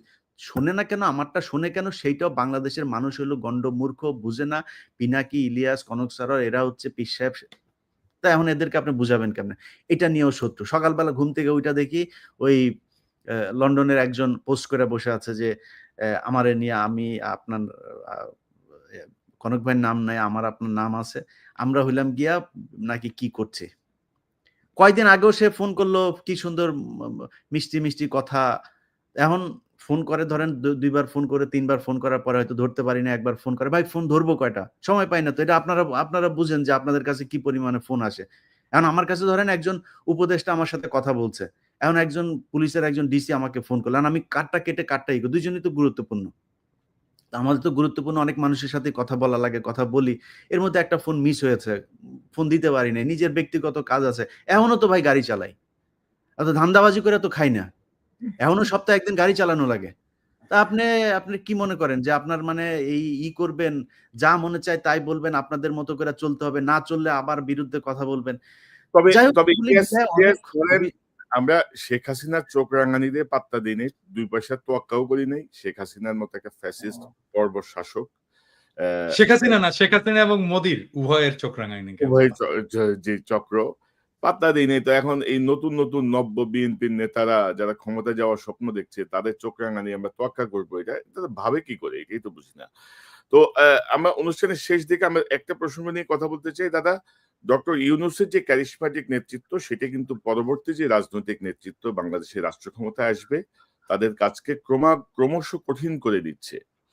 মানে গুড গভর্নেন্স বলতে যা বোঝায়, একজন শাসকের যা করা উচিত, সেই জায়গাটায় আমার মনে হয় যেন সবাই শঙ্কিত। এবং আমি একবার বলছিলাম, বুকে পাথর চাপা দিয়ে অনেকের বুকের সে পাথর এখন পাথর এবার পাহাড় হয়ে গেছে, পাহাড়ের পাথর। তো এগুলো কিন্তু কঠিন করে দিচ্ছেন, কিন্তু উনি কিন্তু সবকিছু কঠিন করে দিচ্ছেন। আপনি দেখেন একটা পাজামা পাঞ্জাবি, একটা স্নেকার্স আর একটা কটি লাগাই উনি পুরা দুনিয়া মাথায় বাড়াচ্ছেন। হুম, এবং কোনো কিছুই নাই। দেখেন তার মধ্যে কিন্তু ওরকম কোনো এক্সপোজারও নাই। তো এই বিষয়গুলো কিন্তু মানুষকে খুব টাচ করছে এবং ক্রমশ কঠিন করে তুলছে পরবর্তী রাজনীতিবিদদের। তো আমরা এদের জন্য আপনার কোনো বক্তব্য আছে কিনা? পাশাপাশি ডক্টর ইউনূস কিন্তু তার এই কৃতিত্বের একটা জায়গায় কিন্তু ক্ষতিগ্রস্ত করছেন তার এই উপদেষ্টা পরিষদ দিয়ে। মানে মানে কমপক্ষে ১৫ জনকে তার আরো ৬ মাস আগে ঘাট ধরে বের করে দেওয়া উচিত ছিল।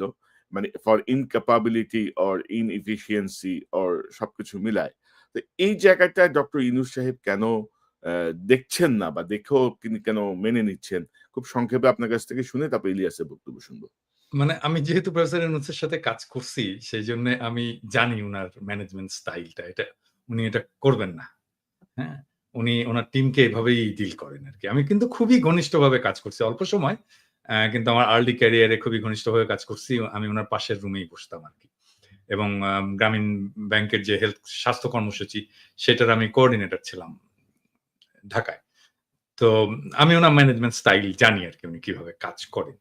তো সেইজন্য এটা উনি করবেন না। কিন্তু এই যতগুলো জিনিস কনক আপনি বললেন যে উনি যে হাই স্ট্যান্ডার্ড সেট করে যাচ্ছেন, এটা পলিটিক্যাল লিডারশিপ এটাকে ফলো করতে পারবে কিনা। নাম্বার 2 হচ্ছে যে উপদেষ্টা মণ্ডলীর কিছু উপদেষ্টার আম অপদার্থতা, এটাকে উনি কিভাবে ম্যানেজ করবেন, এর সবকিছুর একটা সলিউশন আমি কিন্তু দিয়েছিলাম। আমি জানি না এটা আম বেশি আমি দিয়েছিলাম জন্যই বোধহয় বেশি মানুষ এটা নিয়ে আলোচনা করেনি। সেটা হচ্ছে ট্রানজিশনাল গভর্নমেন্ট। যে ট্রানজিশনাল গভর্নমেন্টে সব রাজনৈতিক দলের প্রতিনিধিত্ব থাকবে এবং এই উপদেষ্টা পরিষদে বেস্ট পারফর্মিং উপদেষ্টারা থাকবেন। আর রাজনৈতিক দলগুলো থেকে বিভিন্নভাবে বিএনপি হোক, জামাত হোক, এমনকি সেটা এনসিপি হোক, তারপর এবি পার্টি হোক, এমনকি নূরের দল, বাম যারাই হোক সবাইকে মিলে একটা নতুন মন্ত্রিসভা তৈরি করা এবং যেই ইয়েতে উপদেষ্টা পরিষদে তারেক রহমানের অন্তর্ভুক্তি উপপ্রধান উপদেষ্টা করে। এই ট্রানজিশনাল গভর্নমেন্টের ফর্মুলাটা যদি সবাই গ্রহণ করত, তাহলে আমাদের কিন্তু অনেক সমস্যার সমাধান হয়ে যেত। মানে ধরেন তখন তারেক রহমান প্রস্তুত হয়ে যেত। তার যে সিলসিলা, প্রফেসর ইউনূসের যে সিলসিলা, সেইটার সিলসিলাটা তারেক রহমান পরে বহন করতে পারতেন। ট্রেন্ড হতেন প্রফেসর ইউনূস কিভাবে রাষ্ট্র চালাচ্ছেন, কার সাথে কার কি সম্পর্ক, সেই সম্পর্কটাকে উনি ট্রান্সফার করে দিয়ে যেতে পারতেন তারেক রহমানের কাছে। এবং তারেক রহমানের ইমেজের যদি কোনো আছে, কিছু প্রবলেম তো আছেই, ইমেজের প্রবলেম আছে। যেটা তৈরি হোক অথবা সত্য হোক, সেই ইমেজটা ক্লিন আপ হয়ে যেত এই সময়ের মধ্যে। উনার নেতৃত্বের গুণাবলী বিকশিত হতো এবং আমি অপদার্থ উপদেষ্টাদেরকে বের করে দিতে পারতাম। বিএনপিরও যারা মন্ত্রী হতে চায়, যারা ক্ষমতায় আসতে চায়, তারাও ক্ষমতার স্টেক পেল, ভাগ পেল। তারা ক্ষমতায় এসে তাদের কাজ দেখাতে পারলো যে তারা কেমন ইয়ে করবে। আবার আরেক দিক থেকে দায়টা কিন্তু পুরোপুরি প্রফেসর ইউনূসের, বিএনপিকে নিতে হচ্ছে না কিন্তু। যদি এটা ফেইলও করে তাহলে দায়টা প্রফেসর ইউনূসেরই থাকে।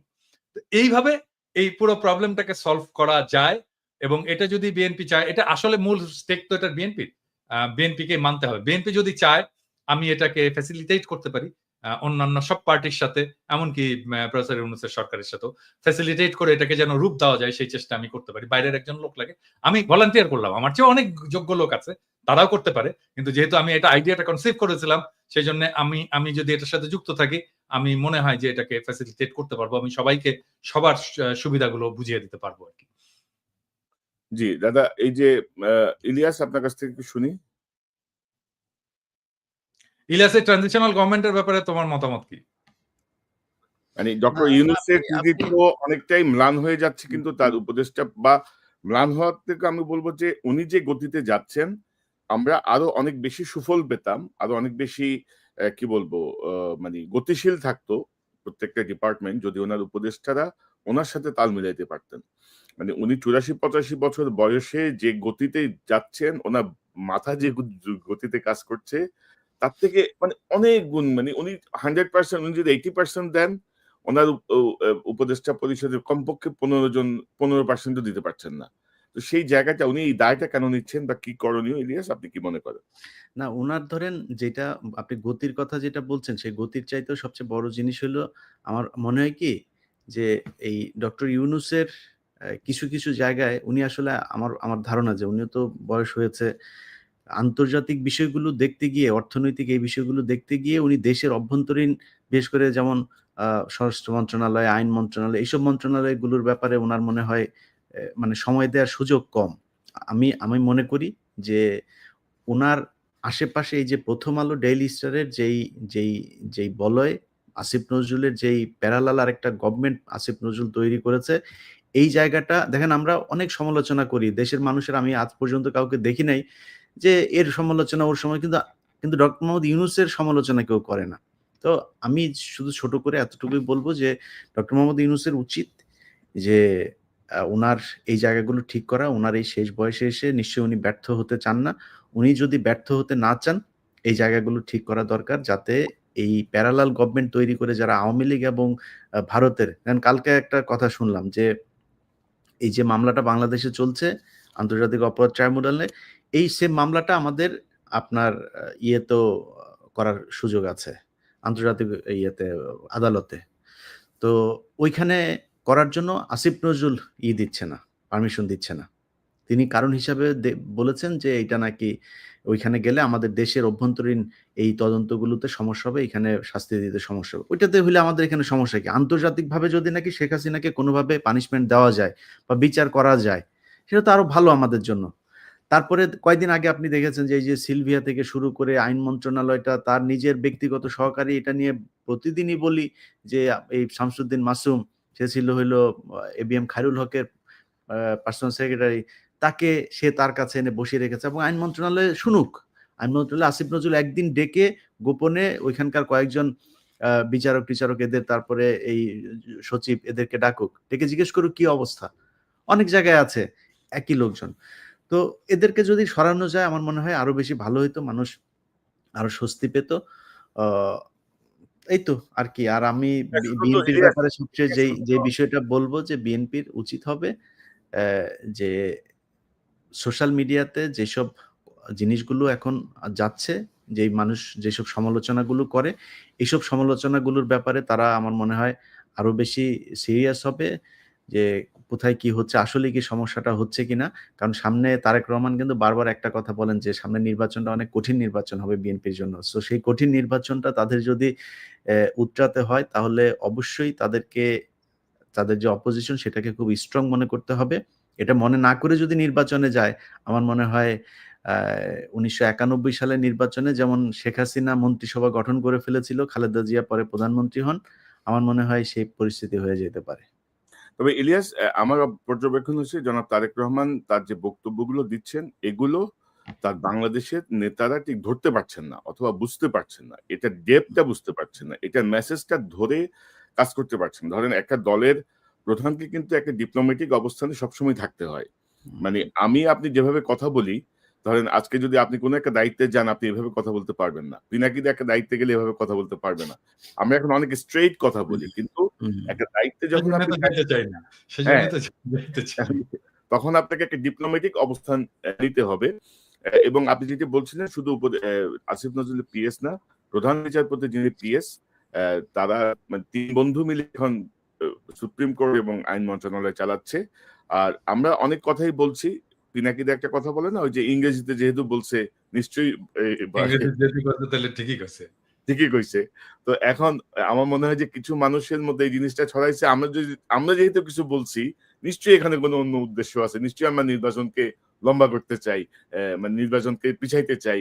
নিশ্চয়ই আমরা মানে এরকম কিছু ভাবনা আমরা দেখতে পাচ্ছি। নিশ্চয়ই আমরা চাই না বিএনপি ক্ষমতায় আসুক। আমরা চাই না ক্ষমতা, বিএনপি বিএনপি আসুক। ক্ষমতা আসলে আমাদের সমস্যা কি? আমাদের তো কোনো সমস্যা নাই। এটাই তাই তো না? কথা। আমরা তো আমরা বসে কেন আছি যে চাইবো না? বিএনপি ক্ষমতায় আসলে আমরা দেশে যাব। আমরা তো অদ্ভুত একটা সময় পার করতেছি এবং এগুলো বিএনপির লোকজন। আর ধরেন একটা খবর দিতে চাই দাদা, যেটা মির্জা আব্বাসের যে আস্থাশীল যেই আপনার বাংলাদেশের যে মিডিয়া যাদের জবাবদিহিতে আছে তাদের তো অনেক নিউজ এখন পর্যন্ত দেয় না। তো জাস্ট দর্শকদেরকে বলি, একটু পরে আমি হয়তো আমার ফেসবুকে বিস্তারিত দিব। গতকাল ৫ জন সেনা কর্মকর্তাকে মানে সেনা হেফাজতে নেওয়া হয়েছে, অ্যারেস্ট করা হয়েছে। যে যাদের কথা আমরা বারবার বলছিলাম, তার মধ্যে আছেন ব্রিগেডিয়ার ইমরান হামিদ, তৎকালীন 46 ব্রিগেডের কমান্ডার। আছেন মানে তৎকালীন মানে হচ্ছে জুলাই আগস্ট ওই সময়টায় আ উম আ কর্নেল আব্দুল্লাহ আল মোমেন, তিনি অতিরিক্ত মহাপরিচালক র‍্যাব, এডিজি তৎকালীন র‍্যাবের। লেফটেন্যান্ট কর্নেল মোহাম্মদ রিদওয়ানুল ইসলাম, মানে বিজিবির সিও, যিনি গুলি করেছেন প্রকাশ্যে, গুলি করলো, হ্যাঁ। গুলি করছে সেই CO. Major Mohammad Noman Al Faruk, ২৩ east Bengal regiment. যে এই গুলি মেজর সাহেব করেছিল। মোহাম্মদপুরের মোহাম্মদপুরে যে গুলি করছে, এই ৫ ৫ জনকে তারিখেও সে গোলাগুলি করেছে। গোলাগুলি করছে। এই ৫ জনকে আসলে আপনার সেনা হেফাজতে নেওয়া হয়েছে। আ তবে সেনা হেফাজতে এই বেসামরিক হত্যাকাণ্ড বা এইসব ঘটনার বিচারের কোন বিধান আছে বলে আমি জানি না। পিনাকি দা নিয়ে বিস্তারিত আ কাজ করেছেন। না, আমার আমাদের হচ্ছে যে এরা যেন পালিয়ে যেতে না পারে। এটা পালিয়ে যেন যেতে না পারে। কোনোভাবে পালিয়ে যেতে না পারে। এটা পালিয়ে গেলে এটা ওয়াকারের দায়িত্ব। আমাকে ওয়াকারকে এটার জবাবদিহিতা করতে হবে। অনেকে এই বিষয়টা নিয়ে আশঙ্কা প্রকাশ করে মেসেজ দিয়েছেন যে আপনারা একটু কিছু জায়গায় একটু বলেন যেন এরা পালাতে না পারে। কারণ ইতিমধ্যে অনেকেই পালিয়ে গেছে, অনেককে পালিয়ে যেতে দেয়া হয়েছে। তো দাদা আর ২ টা প্রসঙ্গ জাস্ট উল্লেখ করে আমি অনুষ্ঠান শেষ করব। আ এই বিষয়টা নিয়ে আমরা নিকট সময়ে আরেকবার কথা বলব। আমি কদিন আগে এটা আসলে আলোচনা করা হয়নি। কদিন আগে আমি একটা পোস্ট দিয়েছিলাম ২ সপ্তাহ আগে। আওয়ামী লীগের নিবন্ধন বাতিল ও রাজনীতি নিষিদ্ধ করার দাবি জানিয়েছেন এনসিপির আহ্বায়ক নাহিদ ইসলাম। আপনি কি এই দাবি সমর্থন করেন?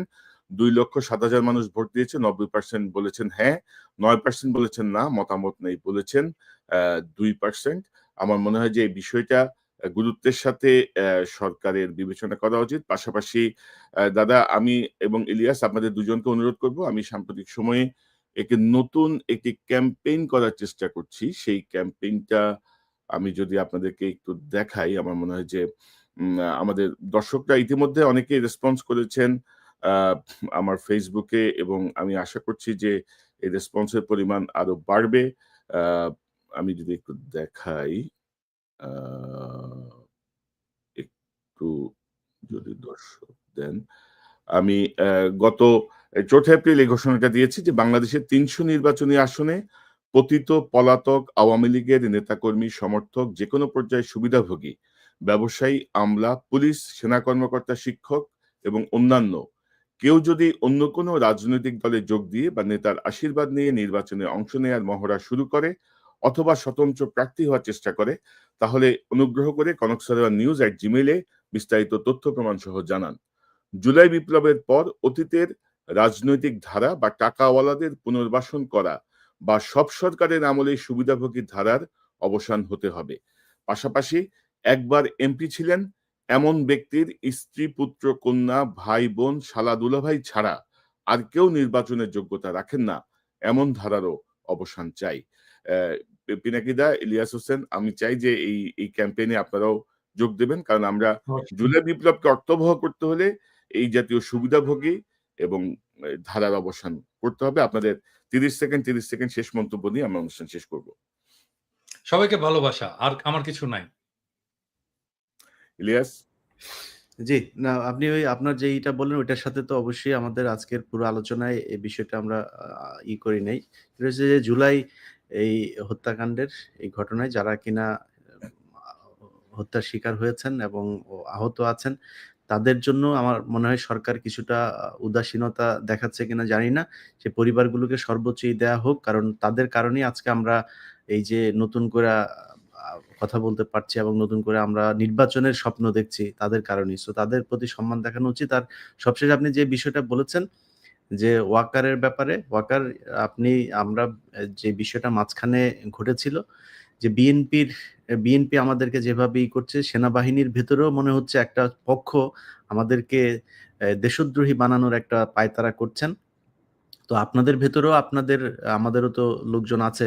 আপনারা অনেকেই চেষ্টা করছেন যে আমরা আমাদের সোশ্যাল মিডিয়া এগুলোকে নিয়ন্ত্রণ করা কিংবা আমাদের ব্যাপারে অন্যদেরকে উস্কে দেওয়ার জন্য এজেন্ট ভাড়া করা, তাদেরকে নিয়মিত মাসিক ভাতা দেওয়া, কাদের দিচ্ছেন এরকম কয়েকজনের নাম-টামও আমরা জানি। তো আমরা আসলে আমি আমার ব্যক্তিগতভাবে যদি আমার কাছে জিজ্ঞেস করেন, আমি চাই ওয়াকার থাকুক। ওয়াকার সেনাপ্রধান হিসাবে উনার চাইতে আসলে সবকটাকেই তো হাসিনা দিয়ে গিয়েছেন এই জায়গায়। এই জেনারেল যা আছেন, আপনি ওয়াকারের পরে যার কাছে যাবেন সে যে কি হবে সেটাও তো জানি না। সো আমরা চাই যেহেতু ৫ তারিখের একটা আ একটা একটা একটা কি বলবো যে এটার জন্য ক্রেডিট দিতেই হয়। সেটা তিনি ইচ্ছায় দেখ আর অনিচ্ছায় দেখ সেই বিতর্কেই যেতে চাই না। কিন্তু ওয়াকার যেহেতু ৫ তারিখের এই ঘটনাটার সাথে পজিটিভলি ডিল করেছেন, আপনি থাকেন কোনো সমস্যা নাই। কিন্তু এই যে আলোচনাগুলো হচ্ছে, এগুলো খুব ভালো আলোচনা না। যে আপনি একজনকে ডেকে নিয়ে যেয়ে তারপরে ক্যান্টনমেন্টে বলবেন যে এটা করতে আপনি আপনার লোকজন বিভিন্ন জায়গায় এখনো পর্যন্ত ইন্টারফেয়ার করবে।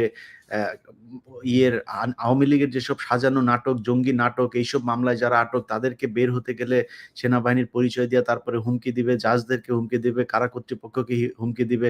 এই জায়গাগুলো থেকে সেনাবাহিনীকে বের হয়ে আসতে হবে। আমরা আপনাকেও সম্মান করতে চাই, আপনি সম্মান রাখেন। তবে ইলিয়াস এটা সম্মানের একটা জায়গায় থাকেন আমরা মুভ সম্মান করব। কিন্তু অসম্মানের জায়গায় রাখলে আপনি সেনাপ্রধান না কে ওইটা নিয়ে আসলে আমাদের এত বেশি পাত্তা দেওয়ার কিছু নাই। আমরা ৫ বছর, ১০ বছর, ১৫ বছর দেশে যাইনি। দরকার হলে আরো ১৫ বছর যাব না। আপনি যদি নাকি জনগণের বিরুদ্ধে দাঁড়ান, আমরা আপনার বিরুদ্ধে দাঁড়াবো। মানে ইনক্লুসিভ নির্বাচনের কথা বলা যাবে না। আমরা সেনাপ্রধানের কাছ থেকে ইনক্লুসিভ নির্বাচনের কথা শুনতে চাই। সেটাই। নো, আমরা নো, আপনার কাছ থেকে ইভেন আপনার কাছ থেকে কোনো পলিটিক্যাল বক্তব্যই শুনতে চাই না। শুনতে ক্যান্টনমেন্ট চাই থেকে না। রাজনীতির বাইরে বের হইতে হবে। এবং এবং রাজনৈতিক দলের নেতাদেরকে নিয়ে যে ঘুটু করা, কথা বলা এটাও হ্যাঁ। চাই না। এটা আপনার কাজ না। আপনার দেশ তবে রক্ষা কাজ সেটা করেন। তবে দাদা এটা একটা পজিটিভ মুভ। এই ৫ জনকে অ্যারেস্ট করা এটা একটা পজিটিভ মুভ। আমি মনে করি যে হ্যাঁ, উনারা ওইটাই ভাই আমি এইজন্যই কথাটা তুললাম যে এইজন্য সেনাপ্রধানকে ধন্যবাদ জানাই যে আপনি এটা করেছেন।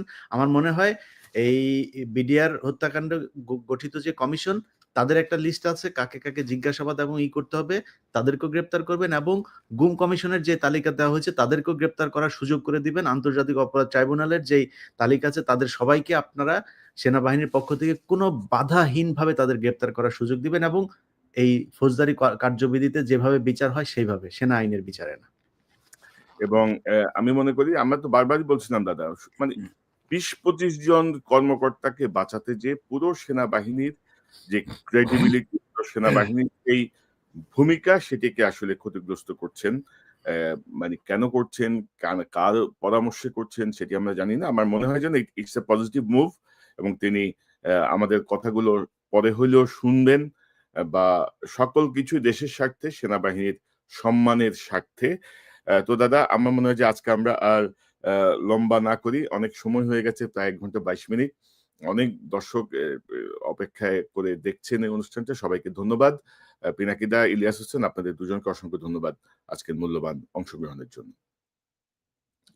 দর্শক এতক্ষণ যারা এই অনুষ্ঠান শুনলেন নিশ্চয়ই আপনারা এই আলোচনার মর্মার্থ উপলব্ধি করতে সক্ষম হবেন। আমরা যেটি বলতে চেয়েছি ডক্টর ইউনূসের যে ক্যারিশম্যাটিক নেতৃত্ব সেই নেতৃত্ব বাংলাদেশের মানুষকে একটু নতুনভাবে আশা জাগিয়েছে এবং আমরা মনে করি যে নির্বাচনের ডামাডোল না তুলে ডক্টর ইউনূসের মাধ্যমে আমাদের দেশের যে আবর্জনাগুলো জমেছিল, যেই কাজগুলো রাজনৈতিক সরকারগুলো করতে পারবে না সেই কাজগুলো ডক্টর ইউনূসের নেতৃত্বে এই অন্তর্বর্তীকালীন সরকারের মাধ্যমে আমরা যদি সম্পন্ন করতে পারি তাহলে আমরা একটি সুন্দর বাংলাদেশের দিকে যাব। বাংলাদেশের ৫৪ বছর হয়ে গেছে। সেই ৫৪ বছর ধরে গণতন্ত্রের অভিযাত্রা, দুর্নীতির বিরুদ্ধে সংগ্রাম, এই সংগ্রাম, ওই সংগ্রাম ক্রমাগত আমরা এগুলো করে গেছি। তো এগুলো থেকে আমার মনে হয় যে বের হয়ে আসার একটি সুযোগ সৃষ্টি হয়েছে। বা নতুন যে ৭ কোটি ভোটার, সেই ৭ কোটি ভোটারের কথা মাথায় রেখে আমাদের রাজনৈতিক নেতারা তাদের বক্তব্য দেবেন, তাদের কর্মসূচি ঠিক করবেন সেটি আমরা প্রত্যাশা করি। আর পাশাপাশি আমাদেরকে গালাগালি করে কোনো লাভ নাই। YouTube থেকে যেই টাকা আমাদের আসে ভিউয়ারশিপ থেকে তার অর্ধেকের বেশি খরচ হয়ে যায় আমাদের পেইড সফটওয়্যারে। আর যারা আমাদেরকে ইঙ্গিত করে বিভিন্ন দলের বিভিন্ন নেতা যারা কথা বলছেন, তাদের একটা কমিটি বাণিজ্যের ১০ ভাগের ১ ভাগ টাকাও আমরা YouTube থেকে পাই না। এ কথাটি আবারও মনে করিয়ে দিলাম। আমরা বাংলাদেশের পক্ষে কাজ করছি। আমরা বাংলাদেশকে একটি পর্যায়ে নিয়ে যেতে চাই। কোন দলের পক্ষে কাজ করছি না। হাসিনা হুমকি দিয়ে কিছু করতে পারেনি। হাসিনা জেলে পাঠিয়ে পারিবারিকভাবে নির্যাতন করে কিছু করতে পারে নাই। আর এখন তো সেই স্বপ্ন অনেক দূরাগত। সো যারা যেই জায়গায় আছেন ভুল বোঝাবুঝির কোনো অবকাশ নাই। দেশের পক্ষে আসুন। দেশের পক্ষে সবাই মিলে আমরা কাজ করি। পাশাপাশি আরেকটি বিষয় আমি বলতে চাই, ডক্টর ইউনূসের ইন্টারভিউ দেখে বা তার কথাবার্তা শুনে যারা বিভ্রান্ত হয়েছিলেন যে এই লোক পারবে না, তিনি তার ক্যাপাবিলিটি ইতিমধ্যে প্রমাণ করে দিয়েছেন। তার সঙ্গে চ্যালেঞ্জে যায় না, তার সঙ্গে ধাক্কাধাক্কিতে যায় না। আপোষে আসেন এবং আমার ধারণা ডক্টর ইউনূস খুব শীঘ্রই হয়তো তার উপদেষ্টা পরিষদ পরিবর্তন করে একটি নতুন কাঠামোর মধ্য দিয়ে হয়তো দেশকে পুনর্গঠন বা নির্বাচনের পথে ক্রমশ এগিয়ে যাবেন। দর্শক, এই চ্যানেলটি সাবস্ক্রাইব করে আমাদের পাশে থাকুন। এই চ্যানেলের মেম্বারশিপ নিয়ে আমাদের পাশে থাকুন। আবারও দেখা হবে ইনশাআল্লাহ। আসসালামু আলাইকুম।